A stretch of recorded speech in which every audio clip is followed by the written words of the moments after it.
Good morning. That was good. Tuesday, August 19th, 2025, regular Board of County Commissioners meeting will now be called to order. We'll begin with a moment of silent reflection for members of our armed forces and our emergency responders. Then we'll have an invocation by none other than Wesley S. Davis, our property appraiser.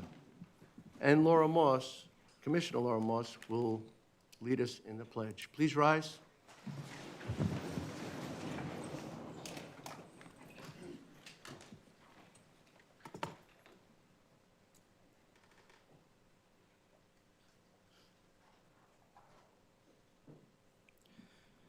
Our Heavenly Father, we thank you for the opportunity that we have to come before you today and conduct the public's business that will make decisions for this community for generations to come.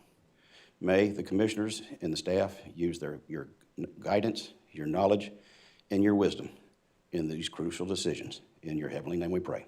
Amen. I'm so glad to see everyone today. Welcome, and please join me in the pledge. I pledge Allegiance to the flag of the United States of America and to the republic for which it stands, one nation, under God, indivisible, with liberty and justice for all.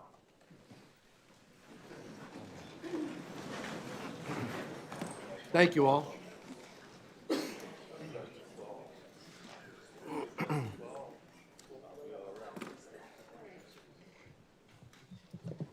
At this time, is there any additions, deletions to the agenda or emergency items? I do have a change on the consent agenda.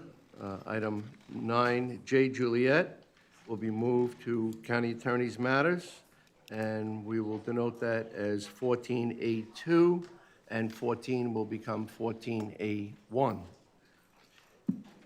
And then we need to, there's been a request to remove 13F1, which is the Indian River Stormwater Management Plan by the County Administrator.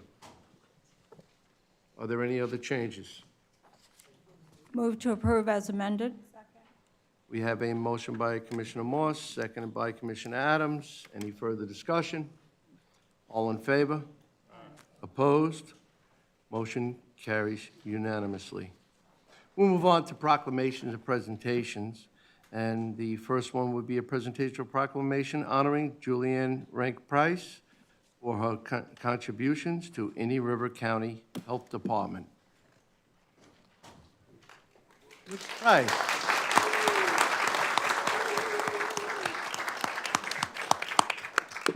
We normally don't encourage applause, but I have to tell you, that had to be encouraged because you well deserve it.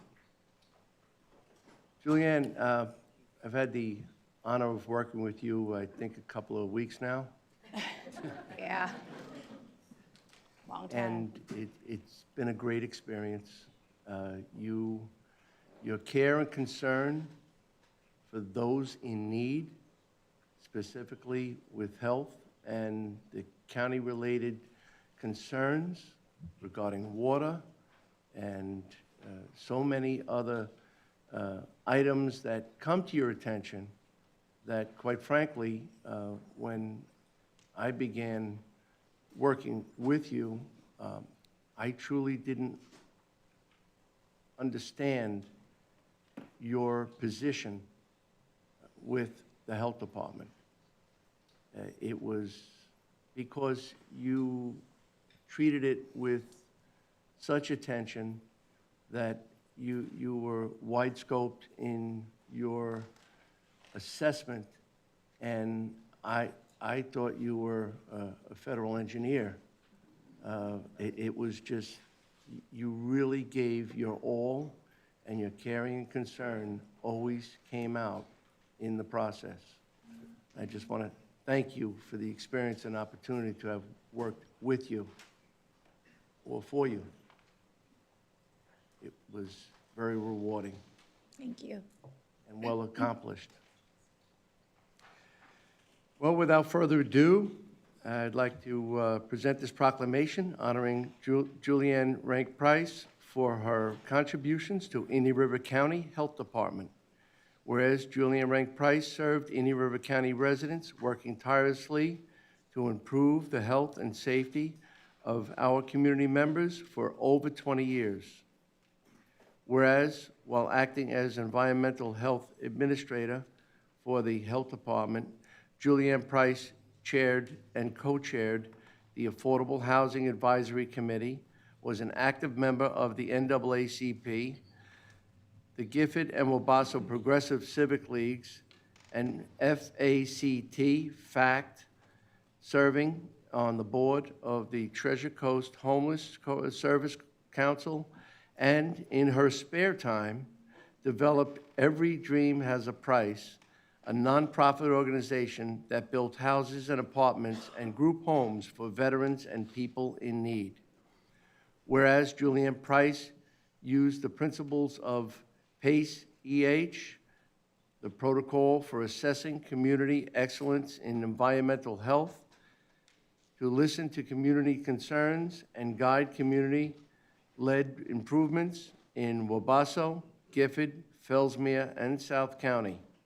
And while working in the statewide PACE-EH coordinator, she received national recognition and awards for leading more than $10 million into community-identified improvements, and statewide, many of them in Indian River County.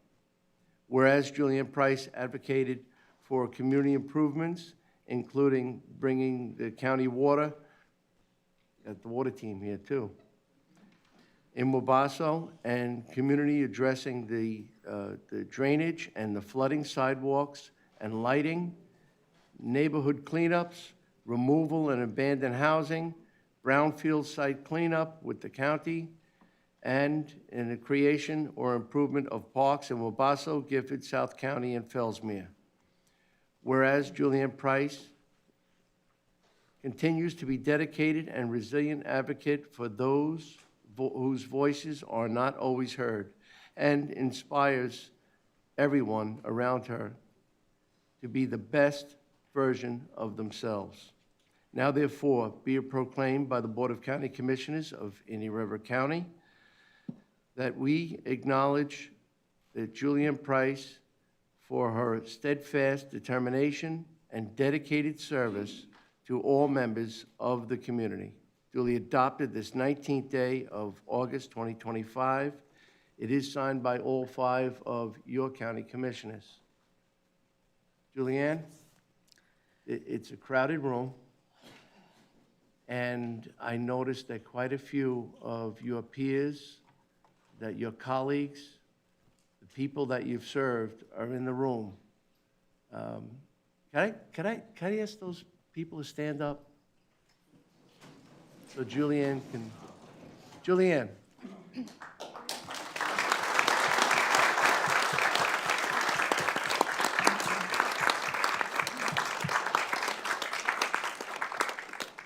And of course, we have many members of our water team, thank you. We have many members of our water team here, which they appreciate that you have provided so much work for them.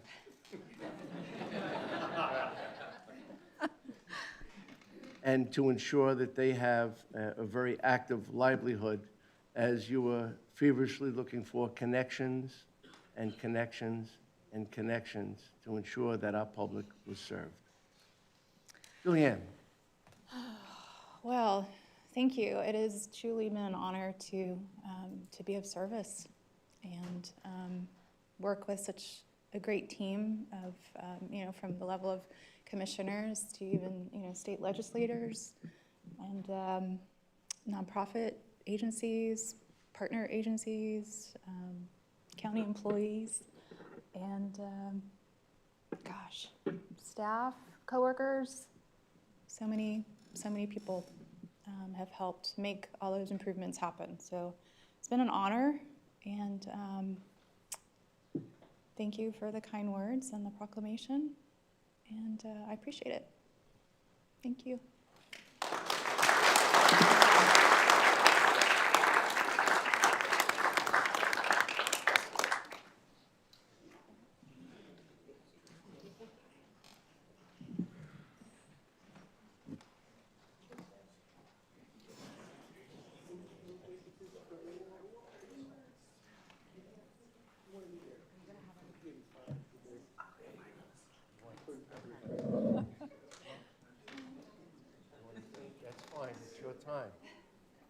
Want the team with you?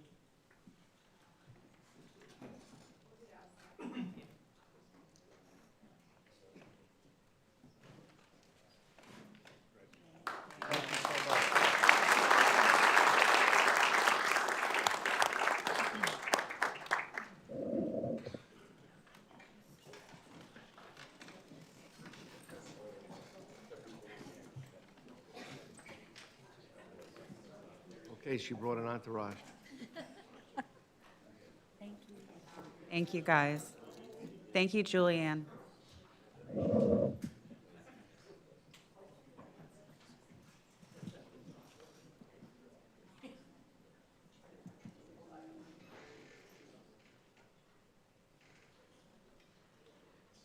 Next item is 5B, and it's a presentation of a $110,000 check to support the repurposing of material from Florida Department of Transportation on State Road A1A, a bridge replacement for Indian River County's artificial reef program.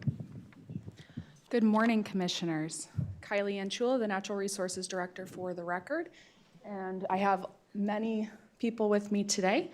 So I'm excited to announce that today our county is receiving funds for an artificial reef project. So I'm going to tell a quick story.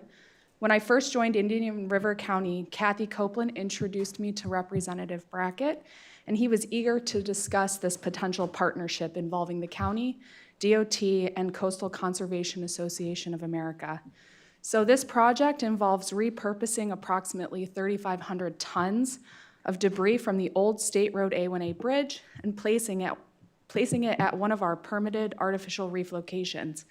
So Representative Brackett played a crucial role in connecting us with the right people in order to move this project forward. Your unanimous vote to utilize the Coastal Program artificial reef funding for this project in collaboration with the Coastal Conservation Association of Florida underscores the value that you see in recycling bridge material for creating habitat rather than having it end up in a landfill. So today, we are honored to have our partners from this Coastal Conservation Association of Florida here to present a check to the county. So joining me are Frank Gaidas, Andy Steinberg, Jack Deal, Pete McLeod, Paul Osmond, and Kyle Osmond, and they would like to address the board. And they're going to fight over who does it. Good morning. I'm Frank Gaidas. I'm the Director of Habitat and Environmental Restoration with CCA Florida. And then we have representatives here from the Treasure Coast chapter of CCA and the Space Coast chapter. CCA is truly a grassroots nonprofit organization, so we find out about a lot of things from our members, from the boots on the ground, because we have a small staff, but we have a lot of members throughout the state, and we found out about this project through Paul Osmond back here, who told us about it quite a while ago, and so we were able to use that information to pursue finding out more about the bridge demolition. We worked with the FDOT, we worked with Indian River County, and we've gotten to the point where we are where it is going to become a reality, it's going to become a reef. And so we're just really proud to be part of this. I know everybody knows about the benefits of artificial reefs. it does wonders for our environment and the ecosystem services that it provides, but a lot of people tend to forget that the artificial reefs have a huge return on investment for the local area. These reefs will be out here for decades and decades, and you're gonna have people fishing and diving them basically every day. And these folks are spending money at local gas stations and bait and tackle stores and hotels, restaurants, gas, you name it, on a daily basis. So it's a great thing for the economy as well. So we're just proud to be part of the project. And we have a $110,000 check to present to y'all today.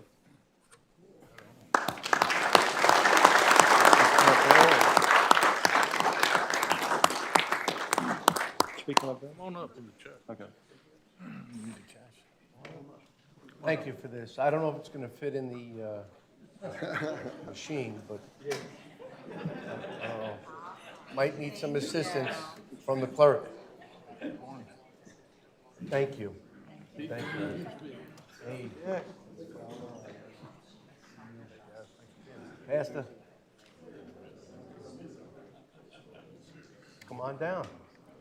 Jack with him. Jack's keeping Yeah. the peace. Still on the same line. Doc?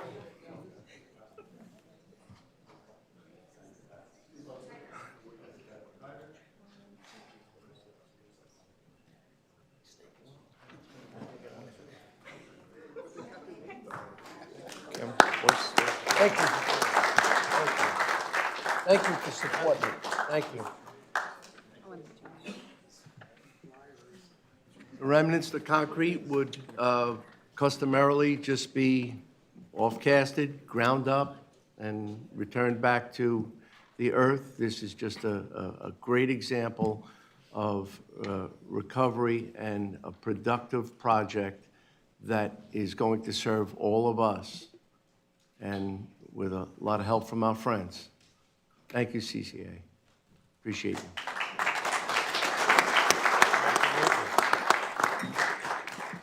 That's quite a donation.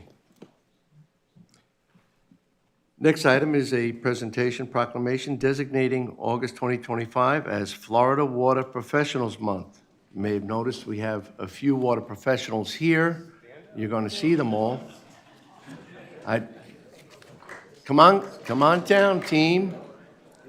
Yeah. Just, I don't know how long it's going to take, but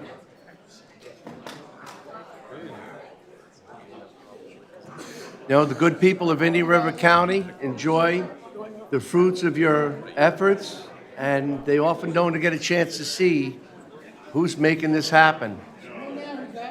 Wow. I hope there's somebody at the plant. Don't worry, we have people at the plant still working. We can get there. Right. All right. Someone else trying to get in, maybe to get in. Well, now that you're all assembled, County Commissioner Joe Ehrman will be having the honors of presenting you with this proclamation. Commissioner Ehrman. Thank you, Mr. Chairman. It's an honor to That crowd. present this proclamation to so many good people that work so hard for this county to provide just a basic element that we all need and provide it properly and carefully and helpfully and all that sort of stuff. So it's my honor to read this proclamation to y'all.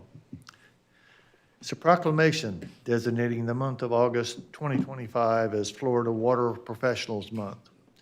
Whereas the Florida Water and Pollution Control Operators Association, organized in 1941, is a nonprofit trade organization that promotes the sustainability of Florida's water utility industry through workforce development to protect the health of Florida's citizens and to preserve the state's water resources. And whereas this organization offers water and wastewater treatment plant operator and water distribution operator training courses required for the state of Florida operators' licenses. 8 voluntary certification programs and continuing education programs for operator license renewal. And whereas this organization, in recognizing the importance of Florida statutes and administrative code that regulate the water industry, acts as the liaison between the Florida Department of Environmental Protection and industry personnel. And whereas this organization, in recognizing the importance of the Florida statute, I just read that, I'm sorry. Whereas the Florida Water and Pollution Control Operators Association and the Indian River County Board of County Commissioners recognize all those who have played a significant part in operating and maintaining drinking water, wastewater, and reclaimed water systems in Florida by celebrating Florida Water Professionals Month, which applauds their constant efforts to protect our health and environment.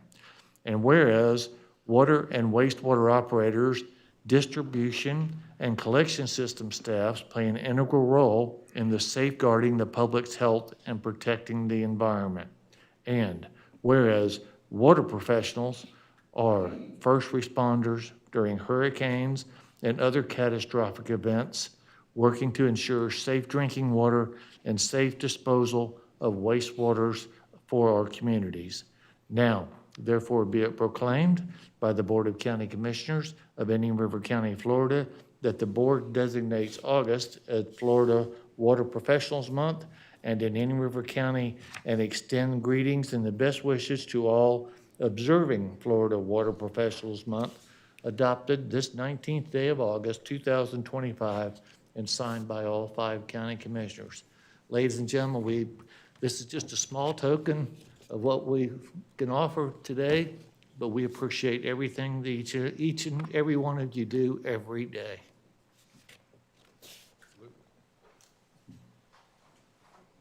Good morning, Chairman, distinguished Commissioners. Sean Leesky, Director of Indian River County Department of Utility Services. Behind me are water professionals of all sorts, right? We've got water plant operators, we've got our customer service representatives, we've got managers.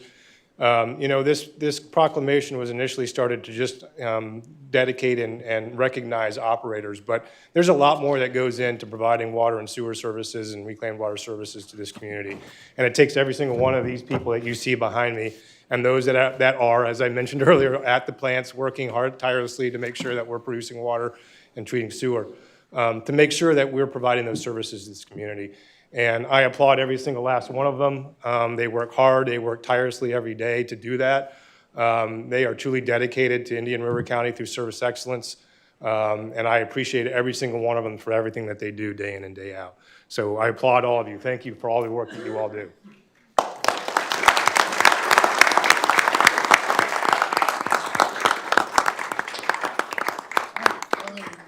We're going to try to get up there and take a picture, so. I was gonna, Okay, I want to see this crowd get together. might have to come across the back too. Thank you.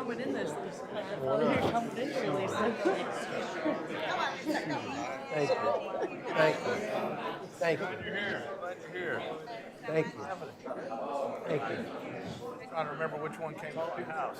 I don't know, shut off your water or get it back going? Well, I didn't think so. Great, great, thank you. Equal that. It'll probably take us 20 minutes to get this crowd together, and look at how the room's gonna look empty without them.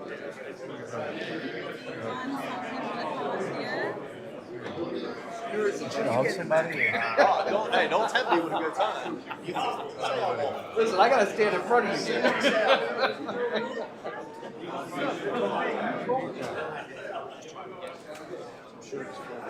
You know what, could have a second line walk right behind us, Sean? We could have a second line walk right behind us. If they want. Especially this guy.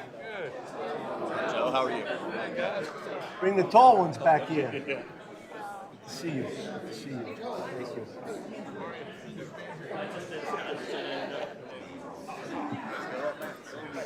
Yeah. We on TV?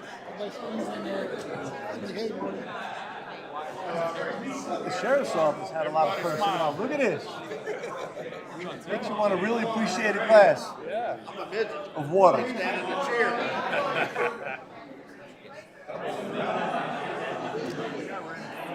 There's Howard over there.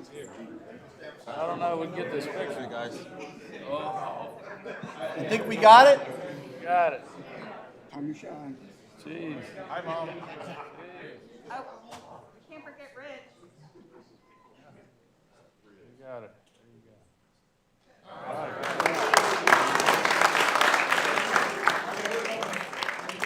Enterprise fund. Yep. Largest enterprise fund. Oh my gosh, that's Still knocking it, huh? 20 more years? I might do for a little more, I don't know. Okay, bring it over. Or 3 years. I'm gonna sit under. Wow. 33 years. I'll be too young. Yeah. Well, that's what happens when you start at 15. Okay, that'll work, that'll work. Good to see you. Wow. What's your brother at?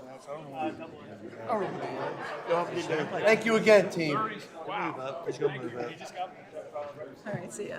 Thanks. All right. Wow. Oh, boy. Everybody knows everybody. You know, Erman went to school with half of these Yeah. cousins.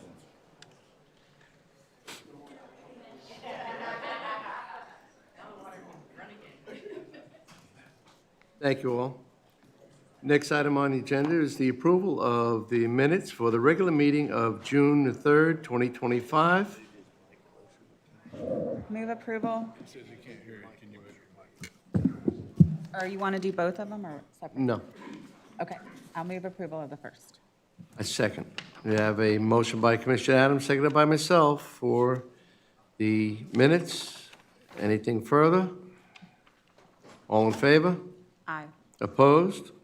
Motion carries unanimously. And then we have the regular meeting minutes for June the 17th, 2025. We have a motion by Vice Chairman Law, seconded by Commissioner Adams. Any further discussion? All in favor? Aye. Opposed? Motion carries unanimously. We're off to a good start. We now have informational items or items that are not required for any board action.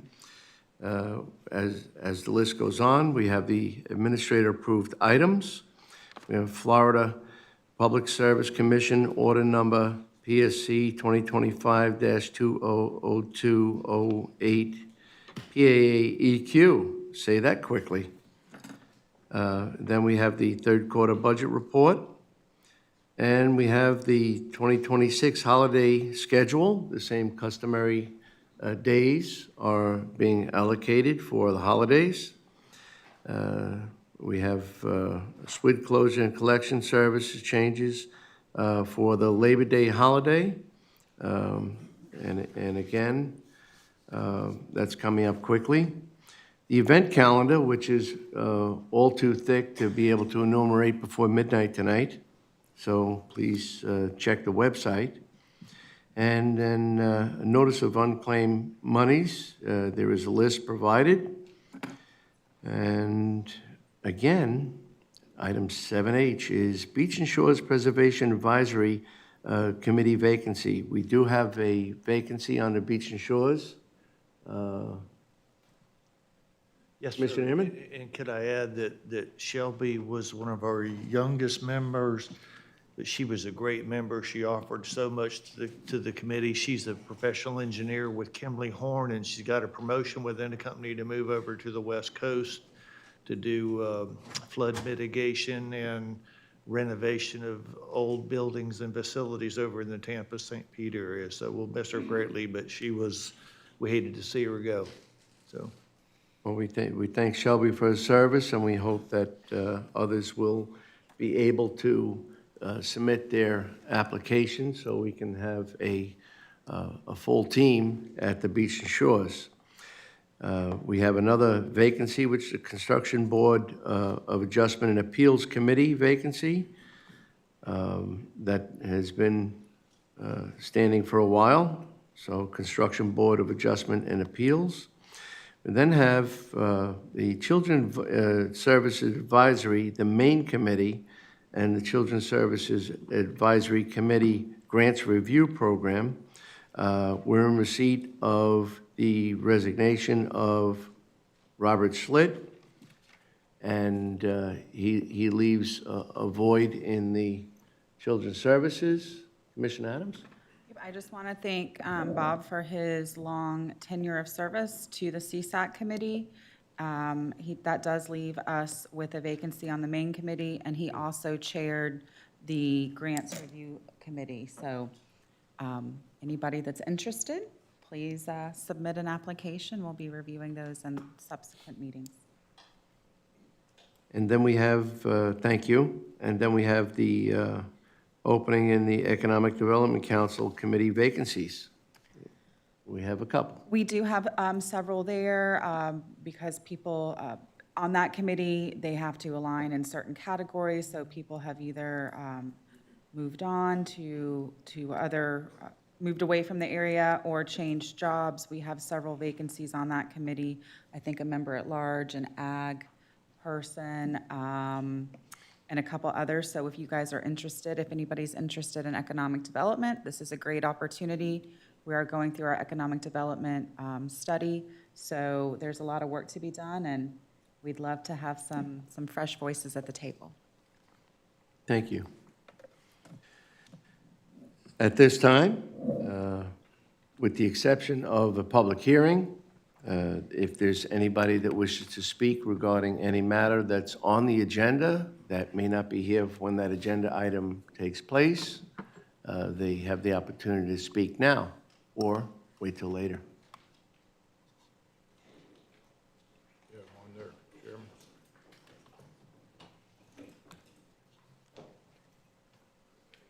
There's a podium there. Yeah, there's a second podium if you, I usually,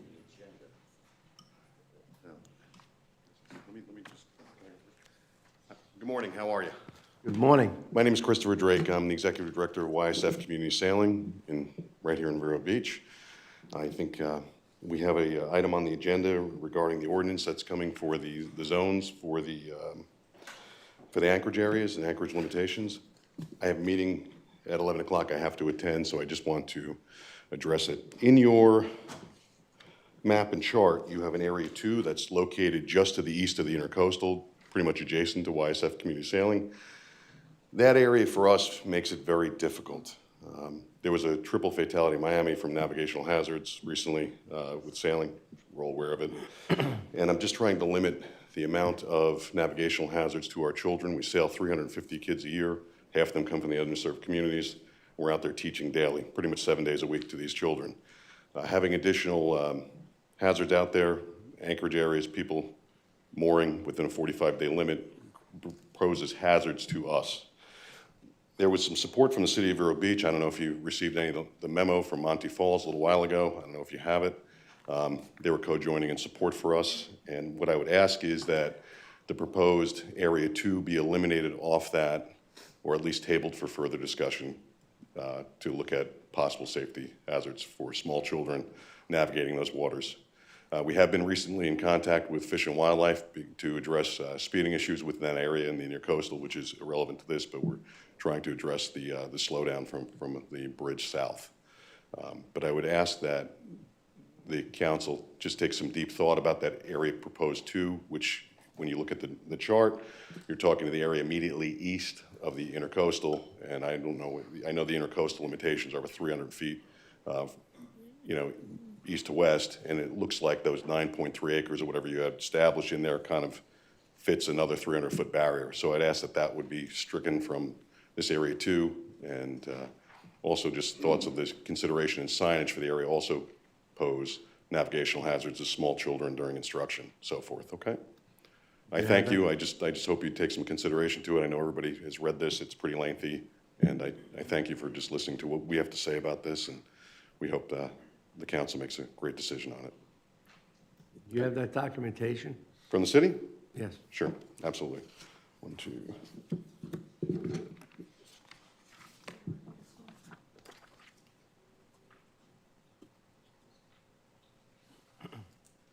Can I approach? Hey, please, please. And what we'll do is, you have one for each, and I'll ensure that the clerk has a copy as well when that item comes up. Thank you.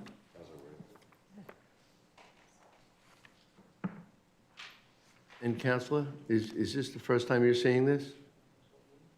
Yes, it is, and I know that our Natural Resources Department was working with the city and town, and these requested areas came from the city and town, and I also showed this ordinance to the city attorney and town attorney. So it is the first time I'm seeing this.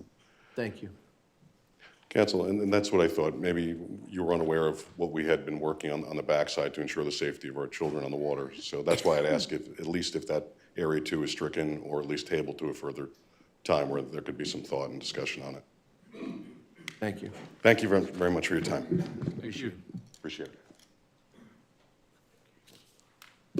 Hi, I'm Chris Pope. I'm with Youth Sailing Foundation, one of the founders, and also on the board of directors. I also wanted to add to what Chris Drake just said. Our kids are sailing in boats that are close to the water is splashing on them, they're capsizing, and there is no regulation in these designated anchoring areas for sewage. Now, many boats who are in our lagoon pump overboard. We have there's no regulation that they have to use a pump-out boat, that they have to go to Marina and empty their sewage tanks. And to have our kids sailing through there all the time is really a safety issue. And so I want you to seriously consider what Chris said, eliminating Area 2 and any other areas. I mean, we have another area that's adjacent to us, but that, just because you designate it as an area doesn't mean the water is not going to go into where our kids sail. So that's a main concern for us. Will you be here later for the presentation? I'm sorry? Will you be here later for the presentation? Is that, you mean number 11 or whatever? Yes. Yeah, I can stay if I need to.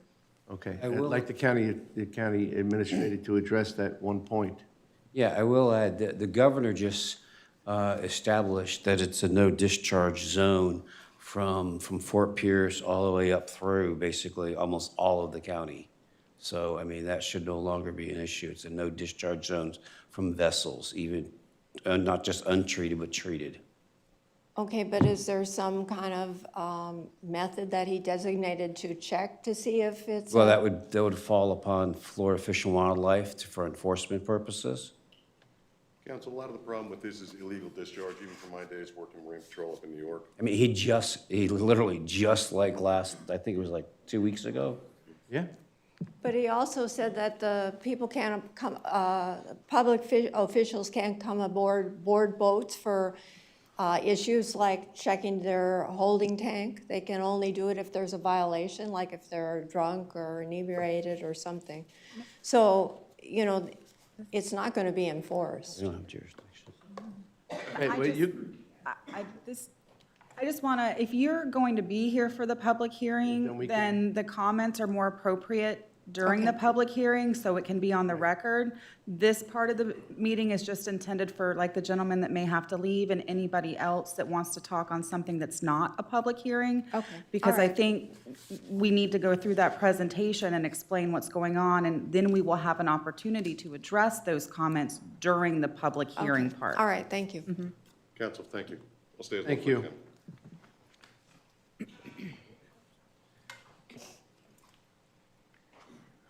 Hi, my name is Martin Steiger. I live in Sebastian, 318 Sebastian Boulevard. I had just stood up because I have nothing to talk about as far as what you've been talking about this morning. But it's been a big concern to me and a number of other people that the state of Florida and Indian River County seems to neglect a lot of people that are in my position, such as me. I moved here 20 years ago. Every place I lived, there was no garbage pickup. I had to take it to recycling center. And then all of a sudden now, they passed this ordinance that everybody has to have garbage pickup, and I couldn't understand why. Nobody could answer. I went to the town meetings and everything in Sebastian. Nobody could tell me why all of a sudden it's an emergency. But that's it's not an water under the emergency. bridge now. It's not an emergency, but it is progression in order to provide for health, safety, and welfare for all citizens. We had a lot of dilemma in working it out, but the lowest cost to the citizen was chosen to ensure that we provide for the health, safety, and welfare for the citizens. And I understand that. What jurisdiction did you come from, sir? Excuse me? Where did you come from originally? Originally from New Jersey.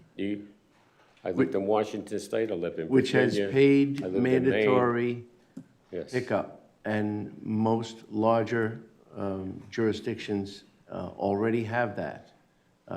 And I trust that there are very few left that don't have the mandatory or universal pickup. Yeah.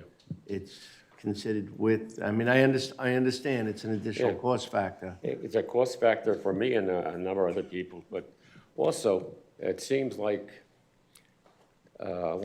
most people came here because of a number of reasons, but the weather, the communities, the state itself and the tax basis. And it seems like in the last 10 years, the tax basis on the properties, the millage rate has not changed enough to be adjusted. And I'm just wondering where all this new money is going in the county, in the state, and the towns.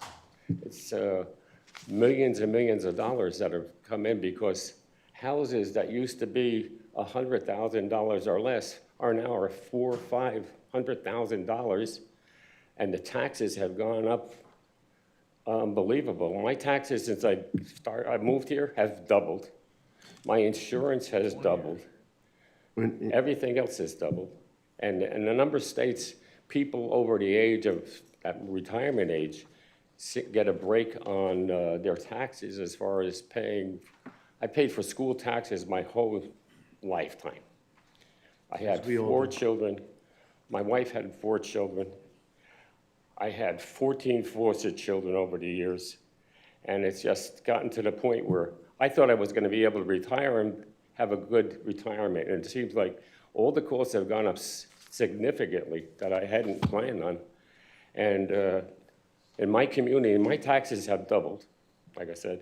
In my community, houses now are paying, because of the values of the properties have gone up, they're paying $6,000, $7,000 a year taxes, which is like unheard of in the state of Florida. And yeah, it's just right in my town, little town of Sebastian, taxes are gone up almost to more than what I was paying in New Jersey when I left there. And I'm just saying, some consideration should be taken for retirees. That's not a valid statement, sir. If you check on some of your old neighbors that are still in New Jersey, you'll find out what they're truly paying. It's phenomenal. In the jurisdiction where I came from, there were some people that are paying $18,000 and $20,000 a year for their services. Okay. I would just want to also clarify that our mill rate, 3.5475, has maintained flat for the past 6 years. The reason why your taxes, it's still considered an increase because your property value has gone up, your net worth has gone up, and you're assessed on your ad valorem rate. Well, I just wanted to point out that my income hasn't gone up. If anything, it's gone down, and with the cost of everything else. And it's to the point where people that are even in worse positions than I'm in, they're going to have to go to put a burden on, the burden's going to have to change to the county or the cities or the towns because people cannot, I mean, I worked my whole life. I served my country. Thank you for your service. And all of a sudden now, even though I had planned ahead, I thought significantly, the cost of everything has just gone out of sight. And like I said, there's a number of states that have considerations for retirees where they realize that our income is set. I can't get another job. My doctors and everything have taken away a lot of money that I hadn't planned on. And my expenses just keep going up. And even like the garbage, which is insignificant to a lot of people, to me, that was another $20 expense to add it on. And I think it's actually going to affect the whole state with the taxes. Like I said, on the houses, when I first came here, the taxes were like $900. Now people are paying $6,000 for the same house because the value of the house went up. And I'm just wondering, has the expenses, because basically we pay taxes for services. Why is it that we have so much more money coming in now? And I don't see any more services, and besides that, we don't need more services. So I think there should be a little bit more consideration for the people that are moving, because they're going to hurt people moving to the state, because now there's other states that have a lot better tax basis, and they're not going to be coming to Florida. And the house values are going to start going, which you can see. The houses are in the market now a long time. They aren't selling because of people are saying, hey, well, I can move to South Carolina, Georgia, or North Carolina, some other state where they have better tax bases. So I think it's just something that should be taken in consideration. I think it would go a long way for keeping the retired people coming to Florida. If they say, well, we're going to make a consideration for people that have paid school taxes their whole life, have no kids in school, and have to pay a significant amount. My biggest part of my bill is my taxes for schools, which I don't use. I don't have anybody in my family that use it. And like I said, I paid them all my life, have forced their children, served my country. And all of a sudden, I'm looking and I'm saying, where the hell am I going to get more money? I just wanted to bring this to your attention so that maybe some consideration could be done, because there's a number of people still wanting to come to Florida, but when they start seeing that they're going to have to pay $6,000, $8,000 or more, and we're talking about Sebastian, some of these other towns are even worse. My son lives in South Florida. I have nephews and nieces down there too, and they're paying ridiculous. My son is paying $2,400 a month rent for a one-bedroom apartment in South Florida. And it's like, what do you have to earn to have a roof over your head? That's not counting the electric and the gas and the water and everything else that's gone up. My water bill has gone up. But anyway, I just wanted to bring it to your attention that you might consider it. And also, I think it will help the state continue to have people come here if they have some consideration for the people that, like myself, and that came here because of the lower costs. And that's all I have to say. Thank you very much for your attention, and I hope everybody has a great day. You have a great day, sir.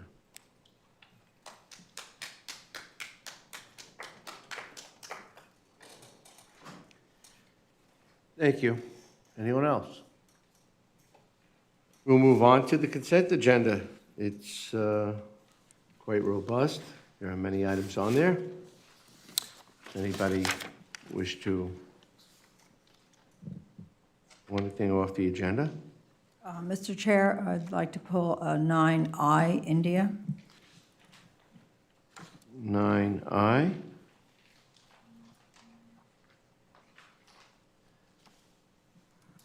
Nine Indigo, and is there anything else? No, sir. With that, do we have a motion in mind? Second. We have a motion by Commissioner Adams, seconded by myself. Any for the amended? You have any comments? All in favor? Aye. Opposed? Motion carries unanimously. With that, item 9 Indigo. Thank you, Mr. Chair. This is a request for an additional $40,000 for the county's problem-solving courts. The initial amount allocated was $50,000. My question is this a one-time expense, since we're being asked almost to double the budget for this, or is this something that that we can expect to see from now on? Good morning, Commissioners. My name is Wendy Parent. I am the Senior Court Operations Consultant with Court Administration. I submitted this, and I wanted to be present today to answer any questions. Basically, when we asked for the original $50,000, we did not anticipate transportation expenses. So I did do an amended to incorporate the transportation services. Because of that service, this has caused us to go over the original allocated amount of the $50,000 or anticipated. So that's why we're asking for the additional $40,000. It should be the one time, and that's it, just to carry us through the end of the fiscal year. All right, so it's a one-time expense. It's just this year. Yes, ma'am. Okay. Well, so we just heard the gentleman speaking about, we're trying to keep, expenses down. And I know this is not ad valorem, but it doesn't make a difference because all the money comes from the taxpayers, one way or Yeah. another. I understand. Okay. We did submit a request for next fiscal year, which we do for the Drug Abuse Trust Fund every year to help support participants who can't financially afford to come through the programs. We assist them in that aspect for any of the problem-solving courts in Indian River County. Okay, well, thank you for that, and I appreciate that. Move to approve. So, just to give you, the next year's budget Have a amount for motion this and a is second. $75,000. I'm sorry, pardon me? Next year's requested amount is $75,000. We increased it a little based on this because we did incorporate that service that we weren't anticipating. Okay, well, please be very judicious. We will. What you ask for, what you spend, thank you. Appropriate. We did approve that during our budget workshop, so that additional amount. And I think, can you just quickly, for the residents, talk about what the different problem-solving courts are? Because these are not normal court processes or programs, and you have to meet specific requirements to be a part of them, correct? So for Indian River County, we have 3 different types of problem-solving courts. We have adult drug court, mental health court, and veterans treatment court. When someone is arrested, they're screened, and if they have been identified as having a substance use history or a mental health disorder or have served in the military, they can get referred over, and we do a screening on them to determine their level of care and what type of treatment they would need. Each program operates as a diversion, meaning someone can come in, and if they successfully complete the program, their charges can be dismissed, or they can come in as a special condition of their probation during the sentencing phase. Each program offers different levels of services, different types of services based on what they were initially arrested for. So someone coming into drug court, we're going to address their substance use history. Someone coming into mental health court, we're going to address their mental health disorder, and vets treatment court, same as having served in the military. If they have a combination of substance use or mental health, we address that. We also address the barriers that restrict them from being able to complete their program requirements, such as transportation, housing, employment. All these things have to be put in place, not only to make sure that they're successful in the programs, but also to make sure that they're successful outside of the program. Once they successfully complete, it helps us to lower the recidivism, keep people out of jail or prison, which is a cost savings to the community. Thank you. These courts have been very successful in intervention, as well as keeping recidivism rates low and helping people move on to productive and happy lives outside of the court system. So I appreciate what you're doing, and I appreciate those wraparound services that really allow this court, those specialty courts to be successful. Thank you. Thank you. Thank you. I will add that with the 50,000, we have been able to provide services to 96 participants throughout the programs. So whether it's drug testing, transportation, substance use treatment, mental health treatment, all of that has been very instrumental in providing services to participants who come into the program who can't financially afford to come in. Thank you. You're welcome. Are there any other questions from the board? No, watch this. We have a motion and a second. Any further discussion? All in favor? Aye. Opposed? Motion carries unanimously. Thank you. Is the approval.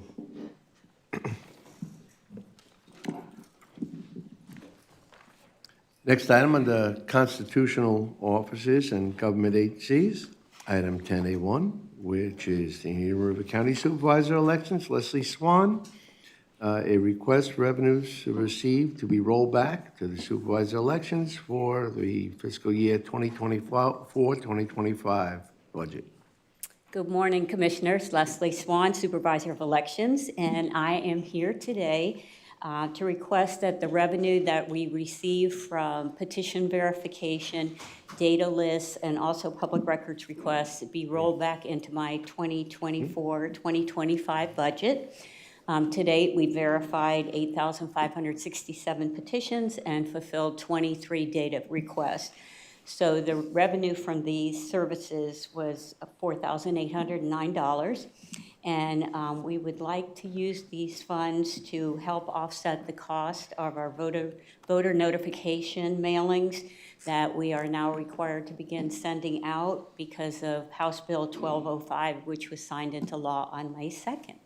So I would sincerely appreciate your consideration of this request. Approval. We have a motion by Vice Chairman Law, seconded by Commissioner Adams. Any further discussion? All in favor? Opposed? Thank you very much. Have a great day. Thank you. At this time, next item is a public hearing. We will take a brief recess.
Meeting will now be called back to order, and the next item is a public hearing.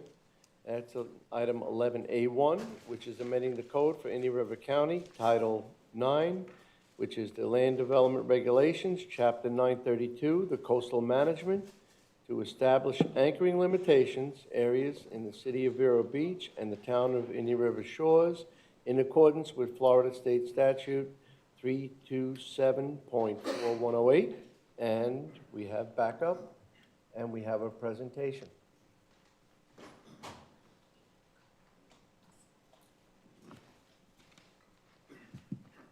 Good morning, Melissa Meisenberg, Senior Lagoon Environmental Specialist for the Natural Resources Department.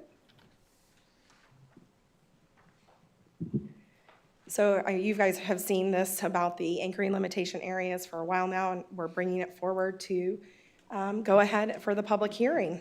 And we're going to do a little bit of background and history. So the cities of Sebastian, the town of Indian River Shores, and the city of Vero Beach all passed resolutions requesting that the county pass anchoring limitation areas through amending the code. Only a county can amend the code to establish an anchoring limitation area. We executed interlocal agreements between the requesting municipalities at the August 20th, 2024 meeting. And at that time, the city of Sebastian withdrew their request. There was a development of the ordinance language, some adjustments to the maps from both the city and the town, and the notice was submitted in May to the Florida Fish and Wildlife Conservation Commission. And then we published our public hearing notice to amend the code. There are specific requirements outlined in the statute for establishing anchoring limitation areas. Counties may establish an ALA on behalf of the municipalities. They must be adjacent to urban areas, residential docking facilities, and have significant boating traffic. Total acreage of an ALA may not exceed 10% of the county's delineated navigable, in fact, waterways, and may not include a mooring field or marina, and they have to be less than 100 acres. They also have to be 100 feet from the actual intercoastal. So there is some enforcement for an ALA. Citations may be issued if you've anchored over 45 days. So this is 45 consecutive days in a 6-month period. So if a boat were to anchor for 39 and then leave, move a mile away, and come back, that starts the clock all over again. So it's not congruent, it's consecutive. Failure to move a vessel, though, after those 45 days can end up in impoundment for 48 hours. It can receive a citation. It can be declared derelict or a nuisance and then removed if it has received 3 citations within a 12-month period. There are obviously some exclusions for this if we have impeding weather conditions, if it is an active working vessel, building a dock, doing construction in the water, or there's some type of mechanical failure. Obviously, the boat cannot move, but a good faith effort has to be made to get the boat working again. So just to show you the maps, this is the town of Indian River Shores. The city council passed a resolution in August of 2023. The interlocal agreements followed the following year, and they have selected 3 ALAs and high priority areas for their town. And this is the city of Vero Beach, who has modified their maps several times to meet the requirements and their needs as well. The city council resolution took place on August 9th of 2023, and we entered into the interlocal agreement September 12th of 2024, and they are requesting 6 ALAs. This is the projected budget, which includes consultant fees that the county staff will consult with a consultant to get the permitting and work with the municipalities, as well as creating the bid documents for construction, as this will require signage and potentially buoys depending on FWC's requirements for their waterway markers. In addition to that, the county is going to pay the upfront cost for the construction, and the agreement in the interlocal agreement is that the county will be reimbursed 50% of the construction costs by the requesting municipalities. The municipalities will be required to handle all their ongoing maintenance, monitoring, and enforcement of these sites that they have requested. And at this time, our recommendation is that the Board of County Commissioners adopt the proposed ordinance to establish the anchoring limitation areas on behalf of the city of Vero Beach and the town of Indian River Shores. Are there any questions? Sebastian did not submit. They did not. At this time, they said when we provided them with the interlocal agreement, at the time, they decided that it was best that they withdraw. They would like to see how the ALAs perform in other areas before they make that commitment. You can do that, there's no penalty. We can or- modify the map at any time if we have somebody who, a municipality who says this area isn't working for us, it's not necessary, we do not see a benefit. It could be modified. It can be modified. We have to go through construction costs of removing the signage and any buoys, but the map can be modified at any time.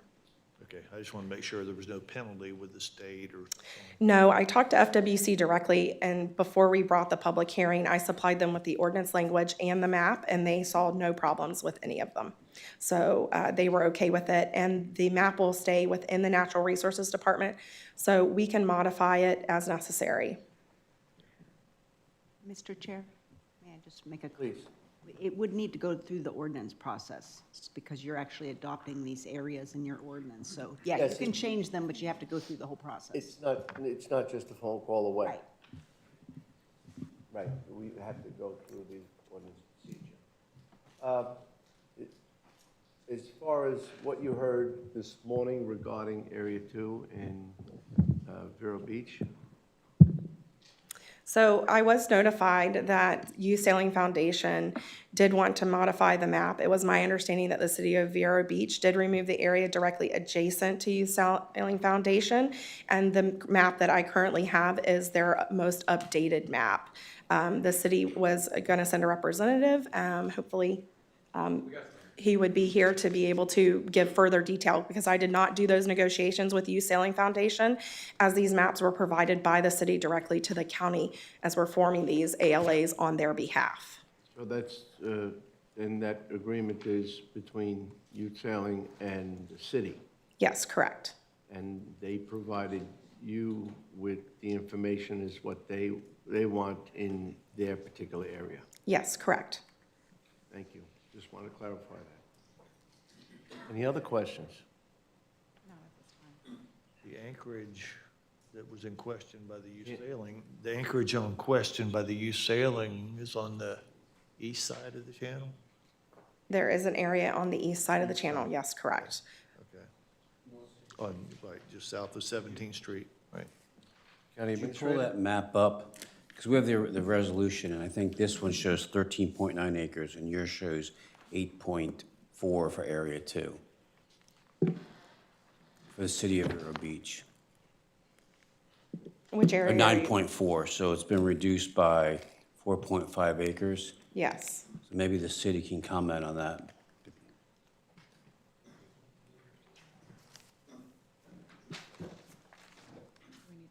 Well, we're going to open up the public hearing. So at that point, we'd like the city to be able to address that. At this time, we will open this for the public. Anyone wishing to comment or add to this presentation? Danessa Chambers, City of Vero Beach, City Engineer. So to address the areas adjacent to the Youth Sailing submitted a request to our city manager.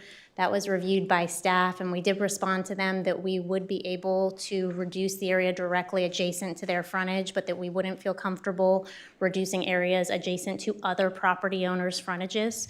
So the gap that you see between Area 3 and Area 2 on the east side of the channel, that used to have limitation area in it, and that was removed because that is the frontage that's adjacent to the Youth Sailing lease area. The remaining areas were left because those are adjacent to other properties. So this map that's up here now is the map that the city of Vero Beach is good with, and Melissa, this is the map that you're asking us to approve as part of this ordinance? Yes, ma'am. This current one that's up on the screen? Okay, thank you Yes, so ma'am. much. And that's correct. That's what the city is good with. Thank you. Thank you. These carve-outs, it appears that it's going to require some signage to allow out for enforcement to work its way. Can I just make one more comment on the Area 2, please? Please, you're back. Okay, sorry, I still got a couple more minutes.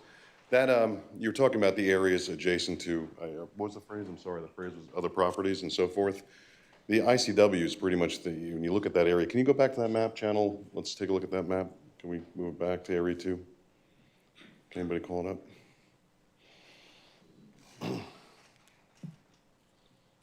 Okay, so where you see on the map, and I'm looking at the slide to the left, okay, you see the barrier island right there, or the spoil island, which is in front of the park right there, the mobile park. You've got the ICW. Visually, the barrier island is obstructing that mobile park. So really what you're looking for, and what we feel is the Area 2 is pretty much the sailing area where we operate, in that area east of the ICW. And it's pretty much, when the span, it's almost center channel, or just to the east of the center line of that. So I don't know if it was able to be removed, it really wouldn't impact anybody in that housing area. That's where the view is obstructed by that spoil island. So I don't see how that would be a detriment to those people in that area.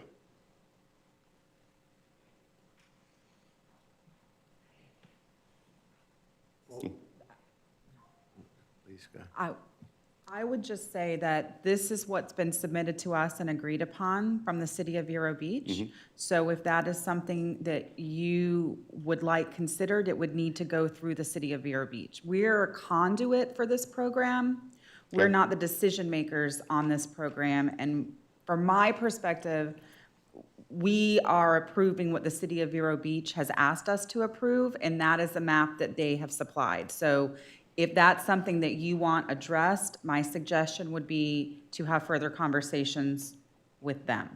Right, so the purpose of it is, would it be possible either to stricken or amend that section to be decided at a later time, that Area 2? Again, that would need to be a finalized. conversation with them. Okay. We are approving what they have given us. Sure. And this is what they have given us. Okay, thank you. But thank you for your comments. We are the host. Pardon? We are the host of this program. Sure. I just wanted to say that the confusion was, we got the letter that he gave you to us from the Monty Falls, said that they were eliminating Area 2, but that's not what they did. They just eliminated a part of Area 2, and we thought they were eliminating the entire one. And until we saw this in your minutes or the agenda, we didn't realize that only a part of that area had been eliminated. So that's why we came to make our objections known. Again, the participation in the program or the lack of participation in the program, those opting out, that requires an ordinance change if that were to occur. But as far as the area, I believe the city of Vero Beach can make that determination, and because it's enforced by the jurisdiction and signed by the jurisdiction of concern. Okay, well, we'll address it with them, but are you not voting on this today? Yes, we are. We're moving forward in great anticipation. There's 5 of us, and we need at least 3 votes to support it. So really, we don't have an opportunity to go back to the city? Is that what you're saying? Well, you're welcome to go back to the city and discuss this, and they can change their participation area, but we'll be approving what's been provided if we do approve it today. Okay, Yes. all right, thank you. Thank you.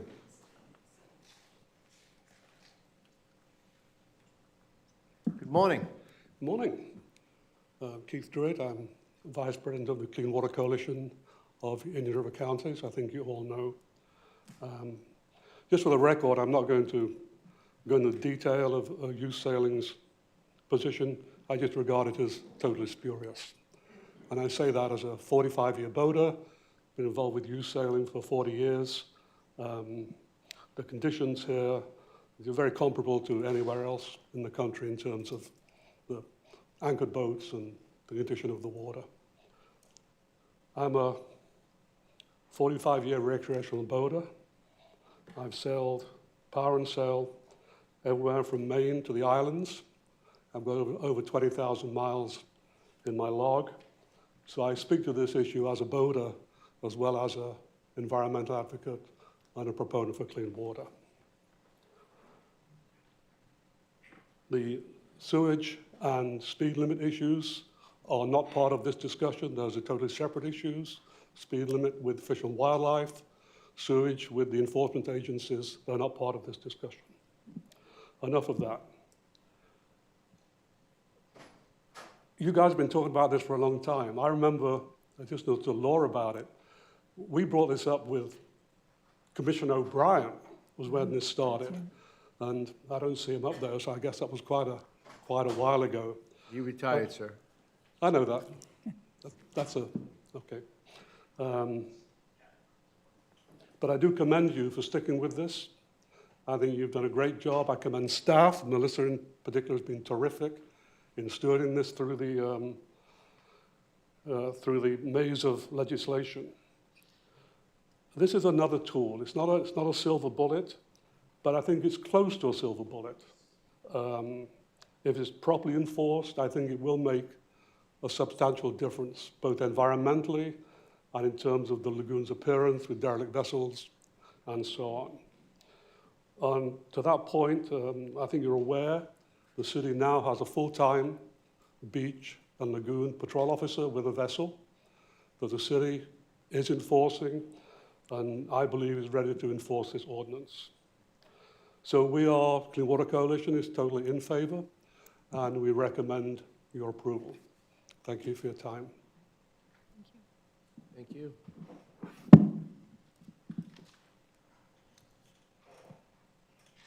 Two microphones. Anybody?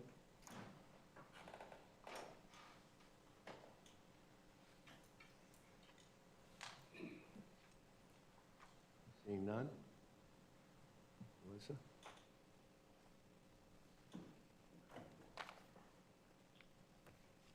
Now that the public has spoken and you've given your presentation, on behalf of the entire board, I want to say congratulations.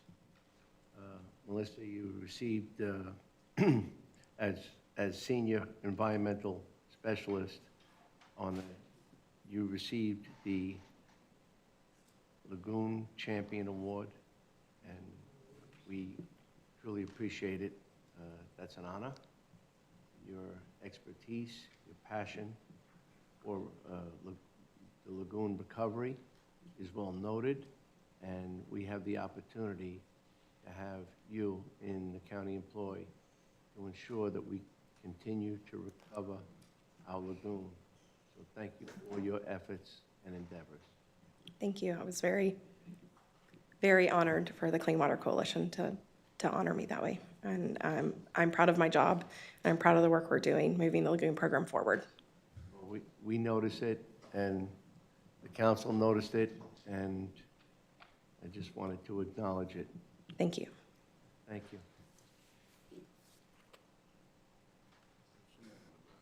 Is there anybody? Excuse me, we can't hear a word you're saying. You can't hear me? No. Okay, I apologize. Now I'll make sure it's going to happen. Is that better? What? All right. Okay. Did you want to say anything today? No, maybe later. Okay, thank you. Anybody else? Well, public hearing is now closed. Commissioners, Move to approve. second. We have a motion by Commissioner Morse, seconded by myself. Any further discussion? All in favor? Aye. Opposed? Motion carries unanimously. County Administrator, if you would, can you notice, if he wasn't watching because he's out of state, can you notify Commissioner O'Brien that his efforts have been satisfied? Certainly, and I do want to thank Melissa and Eric and Kylie, because I think within the first month of coming here, we met to discuss to get this on board, because after meeting with some of the city managers and some of you, and it's just been it's a long process, and actually I think Indian River County did it right, because we partnered with our municipal partners more than other jurisdictions and counties have with theirs. So I want to thank you, Melissa, and I also want to congratulate you on being recognized as well by the Clean Water Coalition as a lagoon champion, because we appreciate all that you're doing to implement our lagoon management plan. Thank you. Thank you. All right. Well, the next item, well, we did remove the Indian River County Stormwater Management Plan. So we'll move on to the Office of Management Budget. Approval of the changes of the purchasing manual and procedures, authorization to advertise for public hearing for the changes to Chapter 105 Indian River County Code. Good morning. I'm Jennifer Hyde. I'm the County Procurement Manager. And we're just going to flip through some recommended changes to our procurement manual. I want to take a minute just briefly to recognize my team and illustrate that the county has invested a good amount of money and effort into allowing us to be certified, pursue our education, and keep on top of continuing trends and current legislation. So I'm certified public procurement officer, as well as a certified procurement professional. I'm also a Florida certified contract manager by the Florida Department of Management Services, and I'm the current president of the Florida Association of Public Procurement Officials. Diane, our contract administrator, is a certified public procurement buyer and a certified contract manager. And Shelby is a public procurement associate, and she's also participating in the Florida Sheriff's Association selection committees for a bunch of their cooperative programs that we are able to piggyback on. And this is just an illustration of that we don't operate in a cone. We network with our peers across the state, the country, and North America altogether. Our purpose as a division is to ensure the efficient procurement of goods and services. We need to ensure fair, open, ethical, and transparent processes. We want to be fiscally conservative, ensure we're always in compliance with state and federal laws, and we want consistency among all departments and vendors so everybody's getting the same interaction with us. Our procurement policies are established in Chapter 105 of the Indian River County Code, which is titled Purchasing, and that was most recently updated in 2019. We also have a Purchasing Policies and Procedures Manual that was most recently updated in 2023. Our ongoing goals are to shorten time to acquire goods and services. That's for our customers and our citizens. We want to continuously streamline and improve our internal processes just to make things easier. We also want to improve our solicitations so we can obtain the best value, because we all realize that the lowest price isn't always the best product. And we're also striving to enhance and encourage local and disadvantaged business participation. And we realize that some of our current thresholds can make participation for those types of entities a little more difficult. I wanted to touch briefly on our 2024-25 division goals that were stated in the budget book, because it's a great time to update y'all with what we've been doing.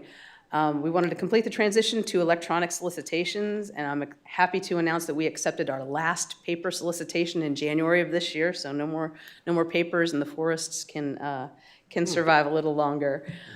We've enhanced our vendor management processes by starting to shift our intake and tracking through our Bonfire electronic platform that's easier for our vendors to access. We wanted to hold at least one vendor open house, and we did that in April of 2025, and we're starting to kick off monthly office open hours for vendors to come in and talk to us and learn about how to do business with us and what our policies and procedures are. We wanted to position ourselves to earn the Achievement of Excellence in Procurement Award, and we're happy to announce once again that we did earn that award this year for the first time, and we're super proud of ourselves for that. And finally, the reason we're here today is that we wanted to update code and procedures to enhance efficiencies in procurement. So the changes we're talking about today and proposing, we're anticipating will be effective on October 1st at the beginning of the fiscal year. So our current challenges, as the cost of goods and services continue to increase, makes operating within our thresholds a little harder, so the time to acquire our goods and services is getting longer. Additionally, our current low thresholds sometimes impact our eligible recovery after a hurricane because we are forced to adhere to the absolute lowest published threshold, while day to day, the administrator has certain authority to waive processes and mandatory solicitations, and I have authority. Those, we aren't able to execute those authorities after a hurricane. And additionally, we're recognizing an additional need to protect information that's related to our infrastructure, our critical infrastructure, and cybersecurity, and that's allowable under Chapter 119. So if we have higher thresholds, it's easier for us to protect that information. So if we look at the changes to Chapter 105, there's not a whole lot of actual modification of the content. It's just reordering, just to make it flow a little bit better. You'll notice in bidding procedures, we are pulling out kind of the day-to-day execution steps of the formal bidding. That's moving into the manual, but that's about the only content that's been moving out. We are proposing to add the authority level of the procurement manager in the code, just so that's established. That's currently designated in the manual. Additionally, we want to propose a threshold increase to the county administrator's procurement authority. And we added one disclosure to our disclosure of relationships to note that if a vendor is a current county commissioner or employee, and that's just to remind folks that statute prohibits employees from selling goods or services to the agency they're employed by. So we just wanted to close the loop on that. So those are our proposed structural changes to code. We'll talk a little bit more about the thresholds here in a minute. Starting with the procurement manual, it's currently called the purchasing manual. The administrators allowed us to rebrand our division to procurement because purchasing is seen as kind of a transactional process. Procurement is more strategic.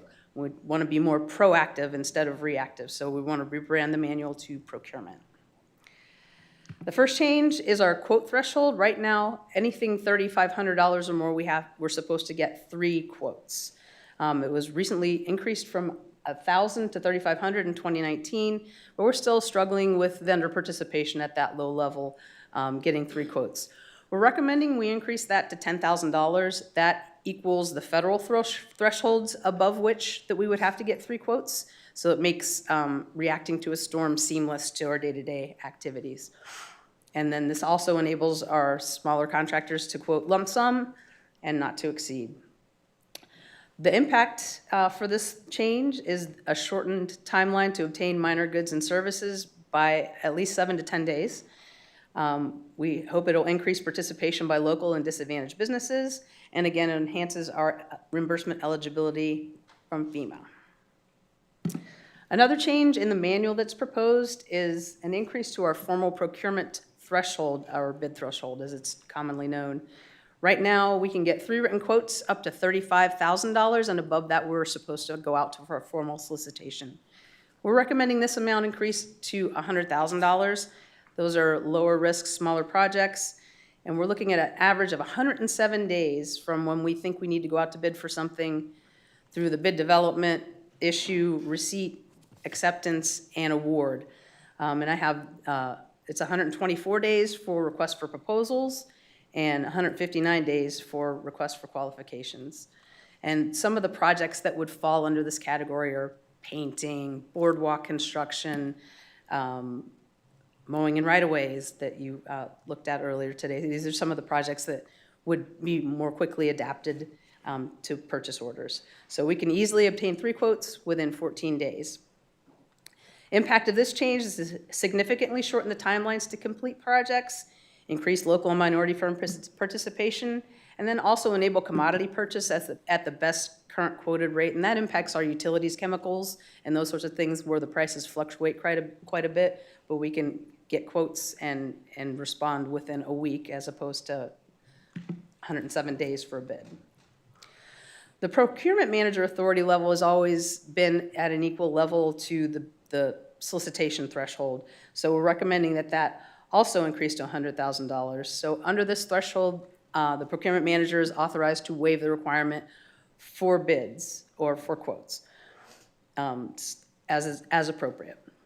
An impact to this increase is that it, again, shortens timelines to complete projects and increasing local and minority firm participation. The next threshold we'd like to increase is the county administrator authority, and this is detailed in the county code. Currently, it's $35,000 for consultant-related work orders and $75,000 for everything else. We're recommending an overall increase to $200,000 because that matches the state threshold for public construction bonds. Sometimes when we have so many different thresholds for at this level we have to do this and this level we have to do that, it gets more confusing for departments and they flip-flop them around. So we're trying to establish a shorter list of thresholds, if you would.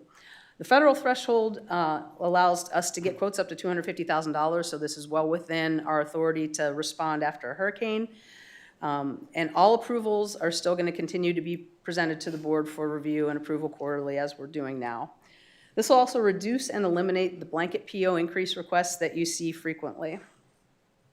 Additional impact of this change is an increased local and minority firm participation, and it will reduce the number of bids issued annually by approximately 12%.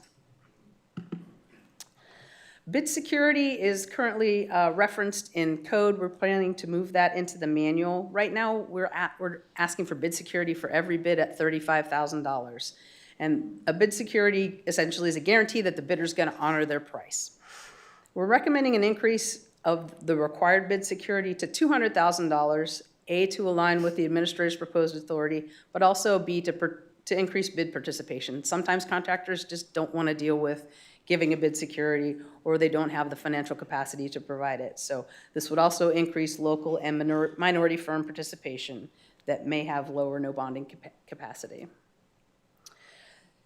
Public construction, payment and performance bonds are also referenced in code. We want to move that to the manual as well. Currently, 100% construction bond is required for projects over $100,000, and this saves us, or it protects us against the contractor's failure to perform the work as contracted. We're recommending an increase for this to $200,000. A, that aligns with the state's threshold for public construction bonds, and it also equals the proposed administrator's authority. The impacts of this change are to increase local and minority firm participation, enable quicker execution, including after a storm for $200,000. If we can respond more quickly, that'll help us get back up and running a lot quicker. And this will also give us a slight decrease to project cost, probably between 3% and 5% for projects between $100,000 and $200,000, because that's the typical cost for a public construction bond for our contractors. Specific verbiage changes to the manual. We discussed that agreements signed by the administrator or anyone on behalf of the county should be routed through both procurement and the county attorney's office. There are a lot of clauses that statute requires be included in every agreement that an agency or a municipality enters into. So we need to make sure those are there, and there are a lot of recent requirements that prohibit various types of vendors from doing business. So we have to ensure that we're signing agreements only with vendors who are legally authorized to do business with the county. We discuss additional types of bid security accepted because of our electronic bidding platform. We can accept some different types to make it easier. We removed a stated geographic preference that was there because of the Code of Federal Regulations, and that's been changed. And statute change requires us to reference iron and steel in our domestic preference. We're including a requirement that every contract have a termination for convenience and for non-appropriation. That protects us for a lot of reasons. Several terms were referenced in the manual, but we didn't find a definition for them, so we've got a list of them that we are actually providing definitions for. We're offering reverse auctions as a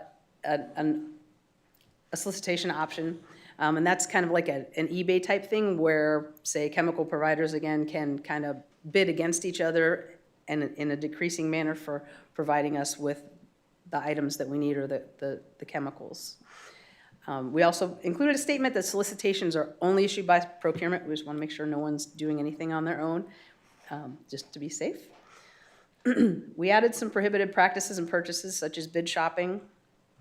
We referenced that invoice payment is per statute. We want to make sure the recommendation of award timeline is set in stone so that we afford any potentially aggrieved bidder the opportunity to protest. We don't want to cut the legs out from under them and circumvent that option for them. We've added a requirement that selection committees have one member from outside of the originating division. That's just to ensure that, that our committees are broad. The RFP ranking procedures are updated, and that's a reflection of our electronic process. Our new system enables us to do our scoring in the system, and it kind of streamlines the process a little bit. And then finally, we're proposing that RFQ negotiations occur without first requiring permission to negotiate and ranking approval. And that's going to save about 35 days in the process for selecting consultants, surveyors, and architects. We added procedures for how to handle unsolicited bids. We noted that board-approved awards may only be modified by the board or as recommended in the staff report. We made some changes to the P-card policy, and you saw several of those back in June when we brought the travel policy and the purchase of food items policy. Finally, we added some special procurement procedures, again, talking about the cybersecurity-related projects and guidance on how we identify that information to be exempt from public records, but with the supporting statute backup, and also some information about vehicle and vehicle maintenance. So this is a summary of the requested threshold, or the recommended threshold changes, and the justifications for each. So we've kind of hit on all of those. This slide is a little easier to see. It just kind of shows what our proposed thresholds are going forward. $0 to $10,000, multiple quotes are not required. This equals the federal micro-purchase threshold, at which multiple quotes are not required. And this falls under the procurement manager's authority. From $10,000 to $100,000, 3 quotes should be obtained unless they are waived under the procurement manager's authority. For $100,000 to $200,000, formal solicitations are required unless waived under the county administrator's authority. Finally, above $200,000, formal solicitations are required, bid bonds are required, public constructions are required by our code and then also by the state. And these all fall under the board's authority or equivalent, so you would have the authority to waive the requirement for solicitations as you do now. So our recommendation is that the board approve the proposed changes to the procurement and policies and procedures manual, specifically the quote threshold increase to $10,000 and the formal procurement or bid threshold to $100,000. And then we also recommend the board authorize advertisement for public hearing to modify Chapter 105 Indian River County Code, and that would discuss the increases for the procurement manager authority to $100,000, county administrator to $200,000, bid security requirement moving to the manual and at $200,000, and the public construction bond requirement moved to the manual at a threshold of $200,000. And with that, I'd like to entertain any questions you might have. Well, thank you. And today's discussion is for approval of the presentation, and then we'll have to go forward with the ordinance change. And in looking at it and having a prior discussion, I have to say that you've done a thorough job in ensuring many protective qualities and avenues for procurement. It's a very involved process, and it also requires transparency and, again, communication with the county commissioners as well, with the exception of when we go into a state of emergency, which everything is turned over to the county administrator. Day to day, I feel that the threshold to $200,000 for the county administrator is a bit high. To have the authority to spend $200,000 at discretion, only to find out later on, it's kind of like buying the saddle for the horse that's already out to pasture. We'll get notified, and then we'll see it in the report, or we'll see it on the agenda. But quite frankly, this may take, the way we have meetings, limited meetings, it may take a month before we find out that the the taxpayer has spent $200,000 in one foul swoop without recognition, knowledge, and I believe the authority is a bit high. I understand all the other adjustments in comparing and meeting with the federal threshold, and they're all fair and appropriate, but I believe currently from $75,000 to $200,000 is a bit abhorrent for the organization known as Indian River County. So I would feel far more comfortable and confident in the process for transparency if it was held at $100,000. The same authority that you have as well. Just my opinion. I just think that $200,000, it's nearly $250,000. So combined, if you make a decision and the county administrator makes a decision, we're close to $500,000 on a decision without prior knowledge. Thank you.